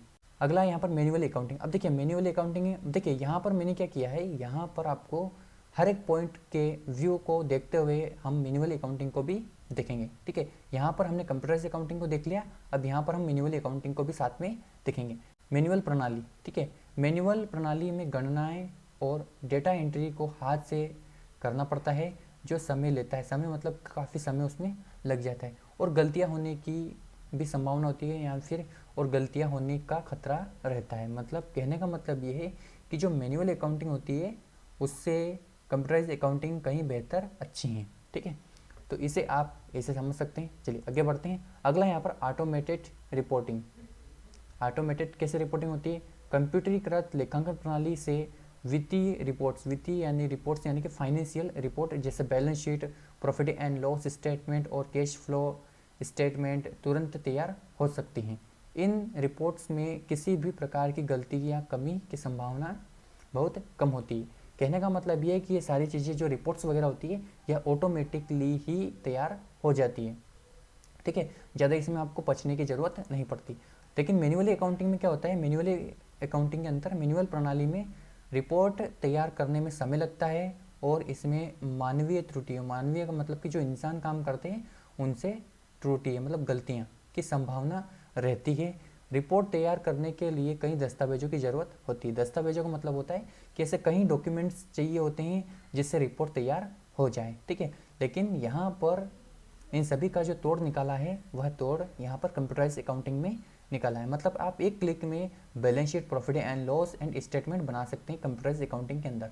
और यहीं पर अगर मैन्युअली करते हैं तो कई सारे अलग अलग दस्तावेजों की ज़रूरत पड़ती है। ठीक है, तो ये फ़र्क होता है दोनों में। चलिए आगे बढ़ते हैं।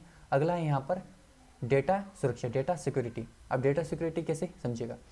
कंप्यूटरीकृत लेखांकन प्रणाली में डेटा को सुरक्षित रखने के लिए पासवर्ड और अन्य सुरक्षा उपायों का उपयोग किया जाता है। इसके अलावा बैकअप भी लिया जा सकता है और ताकि डेटा की हानि न हो। देखिए, ये होता है एक प्रकार से कंप्यूटराइज अकाउंटिंग। अब कंप्यूटराइज अकाउंटिंग के अंदर आप जो सॉफ्टवेयर होता है उसमें सुरक्षित डेटा को सुरक्षित करने के लिए पासवर्ड लगाए जा सकते हैं। उसके बाद में उस डेटा को बैकअप लिया जा सकता है और वापस उसको रिकवर किया जा सकता है ताकि डेटा में कोई हानि ना हो। और यहीं पर अगर अपन बात करें मैन्युअल अकाउंटिंग के बारे में, तो मैन्युअल अकाउंटिंग में क्या होता है? मैन्युअल अकाउंटिंग में डेटा की सुरक्षा सुनिश्चित करना कठिन होता है। मतलब कि सुरक्षा सुनिश्चित करना काफ़ी कठिन होता है। कागजी दस्तावेजों को खोने या चुराने का खतरा होता है और इन्हें ठीक से संभालना भी चुनौतीपूर्ण हो सकता है। मतलब इनको हाथ से आप संभाल नहीं सकते। काफ़ी अलग अलग कागज़ रहते हैं, डॉक्यूमेंट्स रहते हैं, ठीक है, जो अलग अलग तरीके के होते हैं और उन सभी को सुरक्षित करना काफ़ी मुश्किल होता है, काफ़ी कठिन होता है। इसलिए यहाँ पर जो मैनुअल अकाउंटिंग है उससे कहीं गुना अच्छी कंप्यूटराइज अकाउंटिंग है। ठीक है, उसके बाद में अब अगला है समय की बचत, मतलब टाइम सेविंग। अब जैसे कि यहाँ पर कंप्यूटराइज्ड अकाउंटिंग सिस्टम में कार्यों को तेज़ी से पूरा किया जा सकता है। कहने का मतलब है कि यहाँ पर टाइम की काफ़ी बचत हो जाती है और ज़्यादा आपको पछने की ज़रूरत नहीं पड़ती है। इसमें हर लेन देन को जल्दी से रिकॉर्ड किया जा सकता है। उसके बाद में बिना किसी गलती की आप किसी भी रिपोर्ट को तैयार कर सकते हैं। ठीक है, और इसी की जगह हम बात करें मैनुअल अकाउंटिंग के बारे में, तो मैनुअल अकाउंटिंग के अंदर क्या होता है? एक एक लेन देन को कागज़ पर लिखने की अधिक आवश्यकता होती है और उसमें आपका समय भी अधिक लगता है और दस्तावेजों को मैन्युअल रूप से व्यवस्थित करने में भी अधिक समय खर्च होता है। मतलब एक प्रकार से देखा जाए तो यहाँ पर जो अकाउंटिंग है, मतलब कंप्यूटराइज अकाउंटिंग है, वह सक्सेस है और वह एक प्रकार से देखें तो उसमें समय कम लगता है। ठीक है, और अगर आप हाथ से पूरा कागज़ वागज इकट्ठे करते हैं तो उसमें काफ़ी समय लग जाता है और उनको सबको व्यवस्थित करने में और भी समय लग सकता है। ठीक है, तो इसे आप कुछ इस प्रकार से समझ सकते हैं। चलिए अब आगे समझते हैं। अगला है यहाँ पर आसान डेटा संशोधन, इजी डेटा मॉडिफिकेशन। अब इसमें क्या होता है? कंप्यूटराइज अकाउंटिंग के अंदर कंप्यूटर अकाउंटिंग सिस्टम में किसी भी प्रकार की त्रुटि को सुधारना बहुत आसान होता है। जब गलती होती है तो बस संबंधित लेन देन को सही किया जा सकता है और बाकी सब सही रहता है। मतलब यहाँ पर आप किसी एक लेन देन में अगर कुछ मिस्टेक होती है तो उसे सही कर सकते हैं। ठीक है, और बाकी सब सही हो जाते हैं ऑटोमेटिकली। ठीक है, और अगर यहीं पर हम मैनुअल अकाउंटिंग के बारे में बात करें तो मैनुअल अकाउंटिंग में त्रुटियां को सुधारने के लिए पूरे दस्तावेज को फिर से देखना और सही करना पड़ता है, जिसमें समय और मेहनत दोनों खर्च होते हैं। मतलब समय भी लगता है आपका और मेहनत भी लगती है।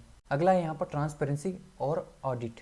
कंप्यूटराइज अकाउंटिंग सिस्टम में लेन देन और खातों का रिकॉर्ड इलेक्ट्रॉनिक रूप से होता है, जो किसी भी समय ऑडिट के लिए उपलब्ध रहता है। इससे पारदर्शिता बढ़ती है और ऑडिट प्रक्रिया सरल हो जाती है। कहने का मतलब ये है कि इसमें आप कभी भी ऑडिट कर सकते हैं क्योंकि डेटा पहले से यहाँ पर सिक्योर और सुरक्षित रहता है।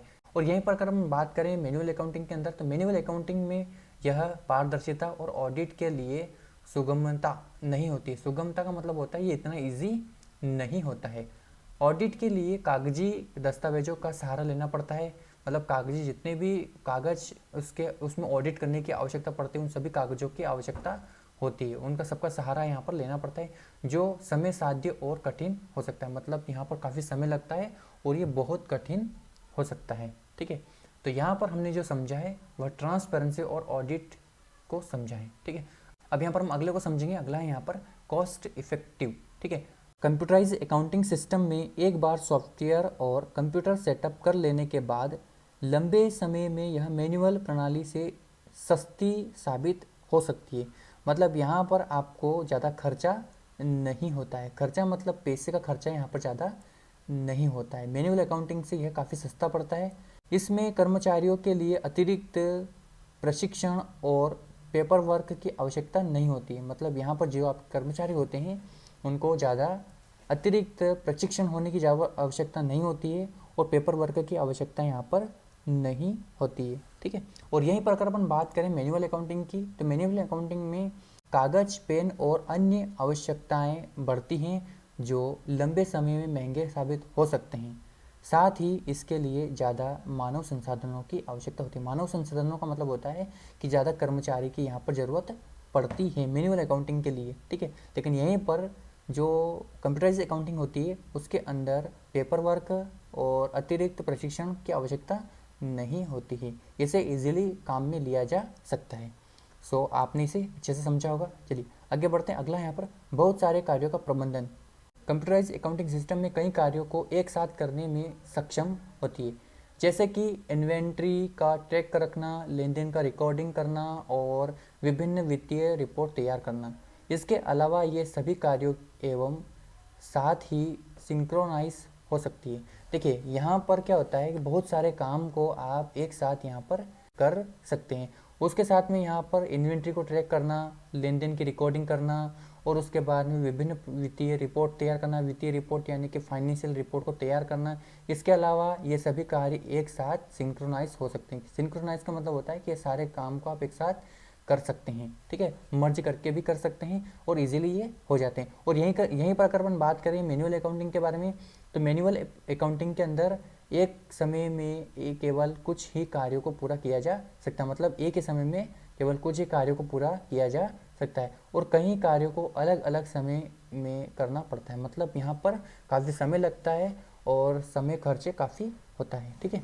सो इसे आप कुछ इस प्रकार से समझ सकते हैं। चलिए अब हम बढ़ते हैं यहाँ पर कुछ अगले प्रश्न की तरफ। अगला प्रश्न है यहाँ पर एक प्रकार से देखें तो जो हम बजट बनाते हैं वो बजट इसलिए बनाते हैं कि हम कौन कौन से क्षेत्र में हम कितना खर्च यानी कि व्यय करने वाले हैं। तो ये एक प्रकार से देखें तो ये जो योजना होती है यह एक्सपेंसेस करने की योजना होती है, खर्च करने की योजना होती है, ठीक है।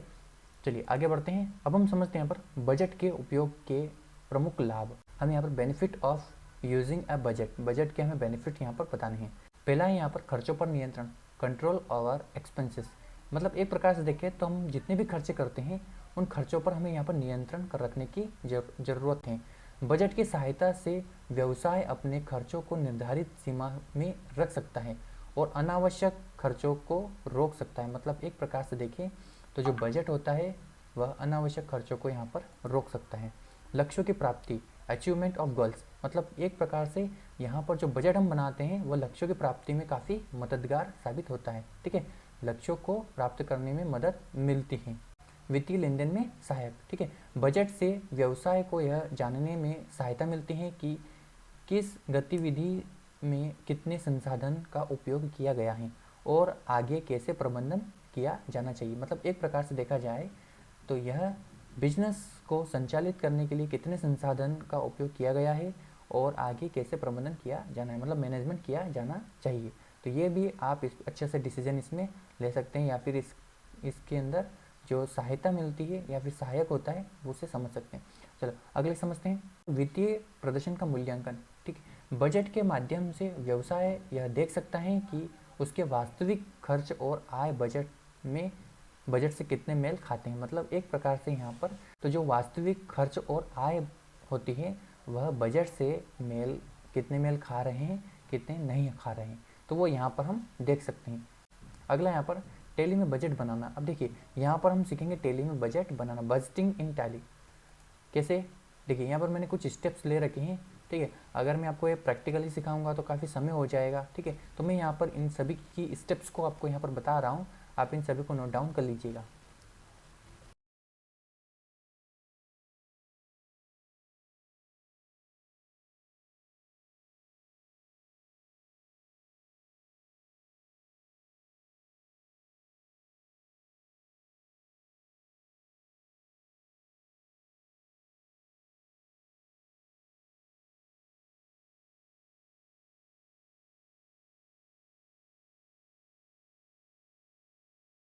अगला प्रश्न है यहाँ पर टैली में ग्रुप और लेजर को उदाहरण सहित समझाइए। मतलब यहाँ पर आपको टैली के अंदर ग्रुप और लेजर को अच्छे से समझाना है। देखिए सबसे पहले हम समझते हैं यहाँ पर ग्रुप के बारे में, ठीक है। टैली में ग्रुप का उपयोग लेजर को व्यवस्थित ढंग से वर्गीकृत करने के लिए किया जाता है।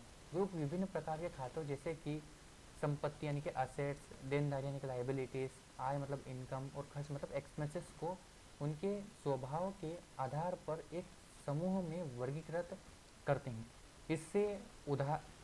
इससे अकाउंटिंग को व्यवस्थित करना आसान हो जाता है और रिपोर्टिंग में स्पष्टता बनी रहती है। टैली में कई प्री डिमांड ग्रुप होते हैं जिनका उपयोग करके लेजर को व्यवस्थित किया जा सकता है। मतलब देखिए, ग्रुप एक प्रकार से देखा जाए तो कलेक्शंस का काम करते हैं। मतलब आप जो भी लेजर बनाते हैं उस लेजर को उस ग्रुप के अंदर रखना होता है। ठीक है, तो जब भी आप किसी भी प्रकार का लेजर बनाते हैं तो लेजर बनाते वक्त तो उसका अंडर ग्रुप आपको किसी न किसी ग्रुप को देना होगा। और ग्रुप ऑफ नेचर की अगर मैं बात करूँ तो ग्रुप ऑफ नेचर इसी के अंतर्गत आते हैं, यानी कि जो मैन ग्रुप होते हैं, जो सब ग्रुप होते हैं, वो किसी न किसी नेचर ऑफ ग्रुप के अंदर डले हुए होते हैं। ठीक है, तो यहाँ पर आप ग्रुप को कुछ इस प्रकार से समझ सकते हैं।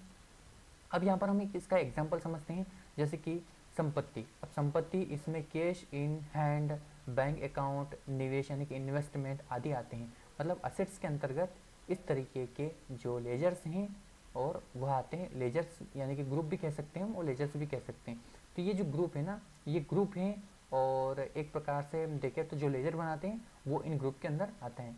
अब ये होता क्या है यहाँ पर, नेचर ऑफ ग्रुप। ठीक है, जैसे असेट, लाइबिलिटीज, इनकम, एक्सपेंसेस, ये सभी हो गए नेचर ऑफ ग्रुप। ठीक है, अब यहाँ पर ये होते हैं इनके ग्रुप। इसमें कैश इन हैंड हो गया, उसके बाद बैंक अकाउंट हो गया, निवेश इन्वेस्टमेंट हो गया, ये इसके बाद में देनदारी यानी कि लाइबिलिटीज़ के अंदर आता है लोन, है ना, क्रेडिटर्स जिससे उधार लिया गया है। उसके बाद में इनकम में आते हैं यहाँ पर, इसमें सेल्स अकाउंट आता है, सर्विस इनकम आती है, एक्सपेंसेस जैसे कि वेतन खर्च हो गया, यात्रा खर्च हो गया, बिजली का बिल हो गया आदि। तो ये सब इस प्रकार से यहाँ पर अलग अलग नेचर ऑफ ग्रुप के अंतर्गत आते हैं। तो ये सभी के सभी यहाँ पर ग्रुप्स होते हैं जो कि इनके अंदर आते हैं। तो ये मैंने आपको यहाँ पर शॉर्ट तरीके से ग्रुप के बारे में अच्छे से बता दिया है। अब आप इसको अच्छे से एग्जाम्स में लिख सकते हैं। चलिए अब हम आगे बढ़ते हैं, अगला समझते हैं यहाँ पर हम लेजर के बारे में। अभी हमने जो समझा वह ग्रुप के बारे में समझा, अब हम समझते हैं यहाँ पर लेजर के बारे में। लेजर एक अकाउंट होता है जहाँ किसी विशेष खाते के तरह सभी ट्रांजैक्शंस को रिकॉर्ड किया जाता है। प्रत्येक लेजर एक ग्रुप के अंतर्गत आता है और उसका उद्देश्य ट्रांजैक्शंस को एकत्रित करना होता है। ट्रांजैक्शन जितनी भी हम लेन देन करते हैं उन सभी को एक जगह करना होता है, एकत्रित करना होता है, ताकि इनकम, एक्सपेंसेस, एसेट्स और लायबिलिटीज़ का हिसाब स्पष्ट रूप से देखा जा सके। लेजर का निर्माण करने पर उसे सही ग्रुप में असाइन करना महत्वपूर्ण होता है। मतलब जब भी हम किसी प्रकार के लेजर को बनाते हैं तो उसे सही ग्रुप में रखना काफ़ी ज़रूरी होता है, ताकि रिपोर्ट्स में इसे सही ढंग से दर्शाया जा सके। मतलब जो भी हम रिपोर्ट्स बनाते हैं उसके अंदर इसे सही ढंग से दर्शाया जा सके। ठीक है, तो ये कुछ इस प्रकार से होता है, आप इसे समझ सकते हैं। इसका हम एग्जाम्पल भी समझते हैं, उदाहरण है इसका कैश इन हैंड। अब कैश इन हैंड एक ग्रुप हो गया, इसके अंदर किस प्रकार के लेजर बनेंगे तो वो भी हम देख सकते हैं। यह कैश इन हैंड ग्रुप के अंतर्गत आता है और इसमें सभी नगद लेन देन को रिकॉर्ड किया जाता है। मतलब एक प्रकार से देखें तो ये कैश इन हैंड कैश से संबंधित होता है। सेल्स अकाउंट यह सेल्स ग्रुप में आता है और सभी बिक्री से संबंधित ट्रांजैक्शंस को संग्रहित करता है। मतलब बिक्री से सेल्स से संबंधित जितने भी ट्रांजैक्शंस होते हैं उनके अंदर ये जितने भी लेजर बनते हैं वो सेल्स अकाउंट में डाले जाते हैं। अगला यहाँ पर क्रेडिटर्स अकाउंट, यह सन्ड्री क्रेडिटर ग्रुप के अंतर्गत आता है और इसमें उन व्यक्तियों का रिकॉर्ड रखा जाता है या फिर जिनसे कंपनी ने उधार लिया है। मतलब एक प्रकार से देखा जाए तो ये हमारे बिजनेस के वो सप्लायर्स हैं जिनसे हम उधार से माल खरीदते हैं हमारी कंपनी के अंदर। अगला यहाँ पर वेतन अकाउंट, यह इनडायरेक्ट एक्सपेंसेस के अंतर्गत आता है और इसमें कर्मचारियों के वेतन से संबंधित खर्च रिकॉर्ड किए जाते हैं। ठीक है, तो ये खर्च से रिलेटेड वेतन अकाउंट होता है। ये सारे के सारे लेजर्स हैं और ये जो लेजर्स हैं ये इन ग्रुपों के अंदर आएगा, जैसे कि इनडायरेक्ट एक्सपेंसेस हो गया, उसके बाद में यहाँ पर सन्ड्री क्रेडिटर्स हो गया, सेल्स अकाउंट हो गया, उसके बाद में कैश इन हैंड हो गया। तो ये सभी क्या हो गए, ग्रुप हो गए और ये लेजर हो गए। ठीक है, अब हम समझते हैं यहाँ पर ग्रुप और लेजर के बीच संबंध। मतलब देखिए ग्रुप और लेजर के बीच क्या संबंध होता है वो भी आपको पता होना चाहिए। ठीक है, समझिएगा। टैली में सभी लेजर्स को किसी न किसी ग्रुप के तहत रखा जाता है ताकि उनकी ट्रांजैक्शन को सही ढंग से रिकॉर्ड और व्यवस्थित किया जा सके। उदाहरण के लिए sales account ledger sales group में रखा जाएगा जिससे सभी सेल्स से संबंधित ट्रांजैक्शंस को व्यवस्थित रूप से रिकॉर्ड और एनालाइज किया जा सके। मतलब एक प्रकार से देखें तो वे सभी लेजर्स जो किसी न किसी ग्रुप के अंतर्गत रखे जाते हैं। ठीक है, तो ये आपको यहाँ पर अच्छे से समझ में आ गया होगा। चलिए अब हम अगले प्रश्न की तरफ बढ़ते हैं। अगला प्रश्न है, देखिए अभी वाले इस वाले प्रश्न के अंदर मैंने आपको बता दिया है, लेजर और ग्रुप के बारे में शॉर्ट तरीके से बताया है, ठीक है। तो इसे आप थोड़ा सा समझ के अच्छे से लिख दीजिएगा। चलिए आगे बढ़ते हैं, अगले प्रश्न की तरफ बढ़ते हैं। अगला प्रश्न है यहाँ पर आप देख सकते हैं, लेखांकन में ब्याज गणना क्या है और हम सरल और उन्नत मापदंडों के साथ टैली पर कैसे प्राप्त कर सकते हैं।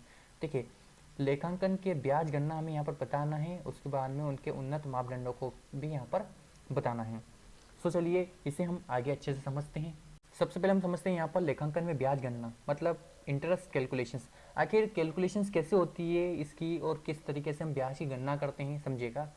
लेखांकन में ब्याज गणना का अर्थ किसी ऋण, उधार या निवेश पर समय के साथ अर्जित या देय ब्याज की गणना करना है। देखिए अर्जित जैसे कि आय आती है हमारे पास में या फिर हम ब्याज देते हैं, ठीक है, तो उसकी गणना करना है। ब्याज दर का उपयोग करके यह गणना की जाती है कि एक निश्चित अवधि में कितनी राशि प्राप्त या भुगतान की जानी चाहिए। देखिए कितनी राशि हमें भुगतान करनी चाहिए या फिर कितनी राशि हमें प्राप्त होना चाहिए, तो हम एक लंबे समय की अवधि में यह निश्चित करते हैं कि हमें कितना ब्याज आना चाहिए और कितना ब्याज हमें देना चाहिए, उसकी कैलकुलेशन से, ठीक है।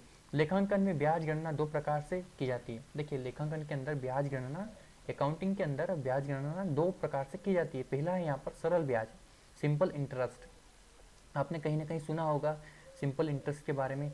इसमें ब्याज की गणना सिर्फ मूलधन पर की जाती है, मतलब जो ब्याज की गणना होती है वह सिर्फ मूलधन पे की जाती है। उसके बाद में होता है चक्रवृद्धि ब्याज, चक्रवृद्धि यानी कि कंपाउंड इंटरेस्ट। कंपाउंड मतलब ब्याज का भी ब्याज उसको बोलते हैं ना, जैसे कि किसी ने ब्याज से पैसे ले रखे हैं तो उसको रुपए का भी ब्याज और फिर ब्याज का भी ब्याज। इसमें ब्याज की गणना मूलधन और पहले की अवधि के ब्याज दोनों पर की जाती है। देखिए ये चक्रवृद्धि ब्याज इस प्रकार से काम करता है कि हमने एक महीने में जितना ब्याज लगा है और उसी के ऊपर एक और ब्याज लगा हुआ है, ठीक है, मतलब ब्याज का ब्याज, तो उसे ब्याज के ब्याज को बोला जाता है त्याज। हाँ हालांकि गाँवों की लैंग्वेज में इसको त्याज बोला जाता है, ठीक है। टैली में ब्याज गणना को स्वचालित रूप से किया जा सकता है। टैली में हम सरल और उन्नत मापदंडों के साथ ब्याज गणना को सक्षम कर सकते हैं, जिससे यह आसानी से समझने और उपयोग करने योग्य हो जाता है। मतलब एक प्रकार से देखें कि ये इजीली आप इसको समझ सकते हैं और आसानी से इसका उपयोग भी कर सकते हैं। अब चलिए अब हम समझते हैं यहाँ पर टैली में ब्याज की गणना करने के लिए हम क्या करेंगे, ठीक है, समझिएगा। इनेबल इंटरेस्ट कैलकुलेशंस, सबसे पहले हम क्या करना पड़ेगा यहाँ पर टैली में उस खाते लेजर जो भी लेजर रहेगा उसको जिसके ऊपर भी हमें ये ब्याज एक्टिवेशन करना है उसकी बात हो रही है यहाँ पर। लेजर में जाएं जिस पर ब्याज गणना लागू करना है, ठीक है, उसके बाद में हमें इनेबल इंटरेस्ट कैलकुलेशन को यस करना होगा। उसके बाद में अब देखिए उसके बाद में क्या होता है, इंटरेस्ट पैरामीटर्स, ब्याज दर, ब्याज गणना अवधि, जैसे कि मार्सी या फिर तिमाही। देखिए मासिक का मतलब होता है प्रति महीने की, तिमाही का मतलब होता है 3 महीने, ठीक है, और ब्याज की शुरुआत की तिथि जैसे मापदंडों को दर्ज करें। मतलब यहाँ पर आपको इंटरेस्ट पैरामीटर के अंदर ब्याज गणना की अवधि बतानी पड़ेगी कि आप कितनी अवधि में ब्याज की गणना करेंगे, ठीक है।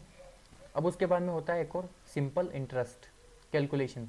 टैली इन मापदंडों के आधार पर सीधे मूलधन पर ब्याज की गणना करेगा और रिपोर्ट में ब्याज का विवरण प्रदर्शित करेगा। मतलब यहाँ पर ये टैली क्या करेगा कि जितने भी ब्याज दर हैं वो सभी को ऑटोमेटिक कैलकुलेट करेगा, उसके बाद में उनके विवरण के साथ वह प्रस्तुत करेगा या फिर प्रदर्शित करेगा।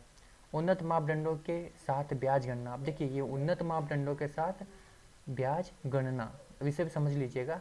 उन्नत मापदंडों के साथ ब्याज गणना में अधिक विस्तृत सेटिंग होती हैं, जैसे कि समय समय पर ब्याज जोड़ना, विविध ब्याज दरों लागू करना आदि होता है, ठीक है। मतलब समय समय पर यहाँ पर ब्याज की गणना करना और उसे विविध प्रकार के ब्याज के साथ जोड़ना। एडवांस इंटरेस्ट कैलकुलेशंस, इसके भी मैंने कुछ पॉइंट ऑफ ले रखे हैं, इससे भी आप समझिएगा।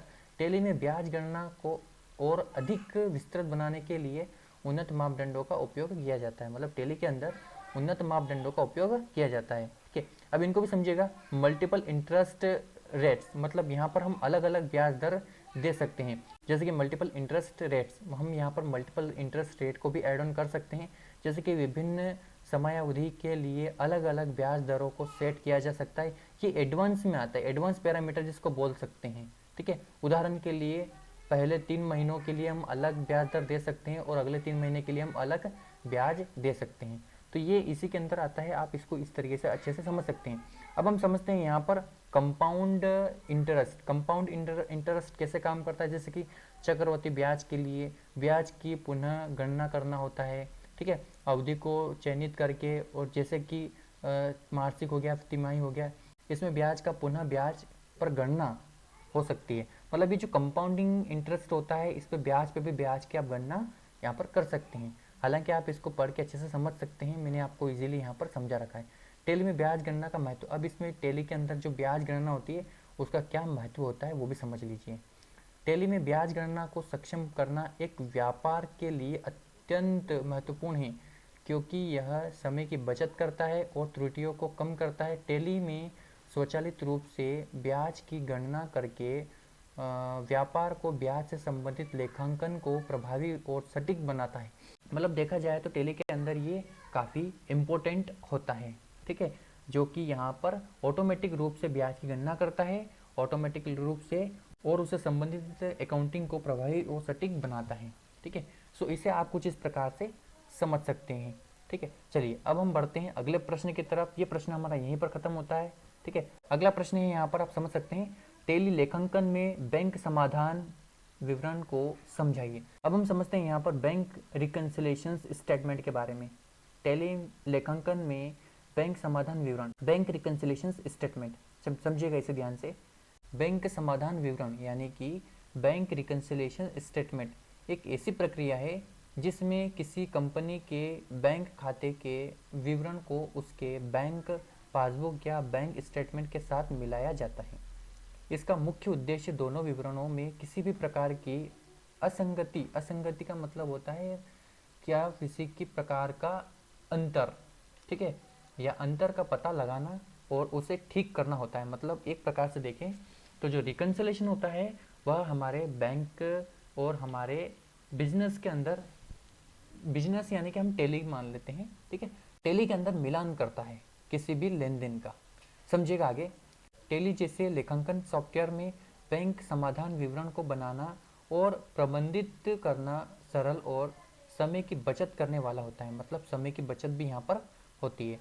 बैंक समाधान से कंपनियां को उनके बैंक बैलेंस की स्थिति का सटीक आकलन मिलता है, जिससे वित्तीय निर्णय लेने में आसानी होती है। मतलब एक प्रकार से देखें तो यहाँ पर जो बैंक समाधान, जो बैंक रिकन्सिलेशन होता है, उससे हमें कई प्रकार की वित्तीय स्थिति यानी कि बैलेंस की स्थिति का सटीक आकलन मिलता है और उसके बाद में वित्तीय निर्णय लेने में आसानी होती है। वित्तीय निर्णय यानी कि फाइनेंशियल डिसीजन लेने में। अब समझेंगे हम यहाँ पर बैंक समाधान विवरण का उद्देश्य, purpose of bank reconciliation statement, ठीक है। अब इसका क्या उद्देश्य है समझिएगा। सटीकता सुनिश्चित करना, मतलब पहला उद्देश्य इसका सटीकता सुनिश्चित करना, यह सुनिश्चित करना कि कंपनी की लेन देन की जानकारी बैंक के रिकॉर्ड में मेल खाती हैं। मतलब इस प्रकार से देखा जाए तो यह सुनिश्चित करता है कि कंपनी की जितनी भी जानकारी है वह बैंक के अंदर मेल खाती हो। जो बैंक से रिलेटेड जानकारी होती है वो उनकी बात हो रही है यहाँ पर। उसके बाद में लेन देन में किसी त्रुटि का पता लगाना, मतलब लेन देन के अंदर किसी भी प्रकार की अगर त्रुटि होती है तो उसका पता लगाना। बैंक से संबंधित किसी भी त्रुटि या अंतर को जल्दी पहचानने में मदद मिलती है। मतलब यहाँ पर आप सीधा उस अंतर को पहचान कर उसमें सुधार कर सकते हैं। आर्थिक धोखाधड़ी से बचाव, बैंक समाधान विवरण से अधनिकृत लेन देन की पहचान की जा सकती है। अधनिकृत का मतलब होता है कि ऐसी लेन देन जो आपने की नहीं है या फिर आपसे गलत हो गई है, ठीक है, उनकी आप पहचान कर सकते हैं। उसके बाद में हम समझते हैं यहाँ पर वित्तीय रिपोर्टिंग में सटीकता। सटीक बैंक समाधान में वित्तीय रिपोर्टिंग में पारदर्शिता और सटीकता सुनिश्चित होती हैं। मतलब एक प्रकार से देखें तो यह सुनिश्चित होता है कि आपकी जो मतलब जो बैंक स्टेटमेंट और आपका जो बैंक मतलब टैली के अंदर का जो स्टेटमेंट है और जो बैंक की स्टेटमेंट है उसमें दोनों में पारदर्शिता बनी रहती है। आप ये मिलान कर सकते हैं इससे। सो इसे आप कुछ इस प्रकार से समझ सकते हैं। चलिए अब हम समझते हैं अगले को। अगला है यहाँ पर टेली में बैंक समाधान विवरण बनाना। मतलब टेली के अंदर आप बैंक समाधान विवरण कैसे बना सकते हैं, चलिए इसको समझते हैं हम स्टेप बाय स्टेप। सबसे पहले हमें क्या करना पड़ेगा, बैंक खाते का चयन करना पड़ेगा। सेलेक्ट ए बैंक अकाउंट, सबसे पहले हम उस खाते को चयन करेंगे जिस खाते के अंदर हमें बैंक रिकन्सिलेशन को एक्टिवेट करना है। ठीक है। अब हम जिस भी बैंक का रिकन्सिलेशन करना चाहते हैं हमें उस बैंक को यहाँ से सिलेक्ट करना पड़ेगा। इसके लिए हमें डिस्प्ले मेन्यू में जाना पड़ेगा, उसके बाद अकाउंट बुक में जाना पड़ेगा, उसके बाद बैंक रिकन्सिलेशन में जाना पड़ेगा।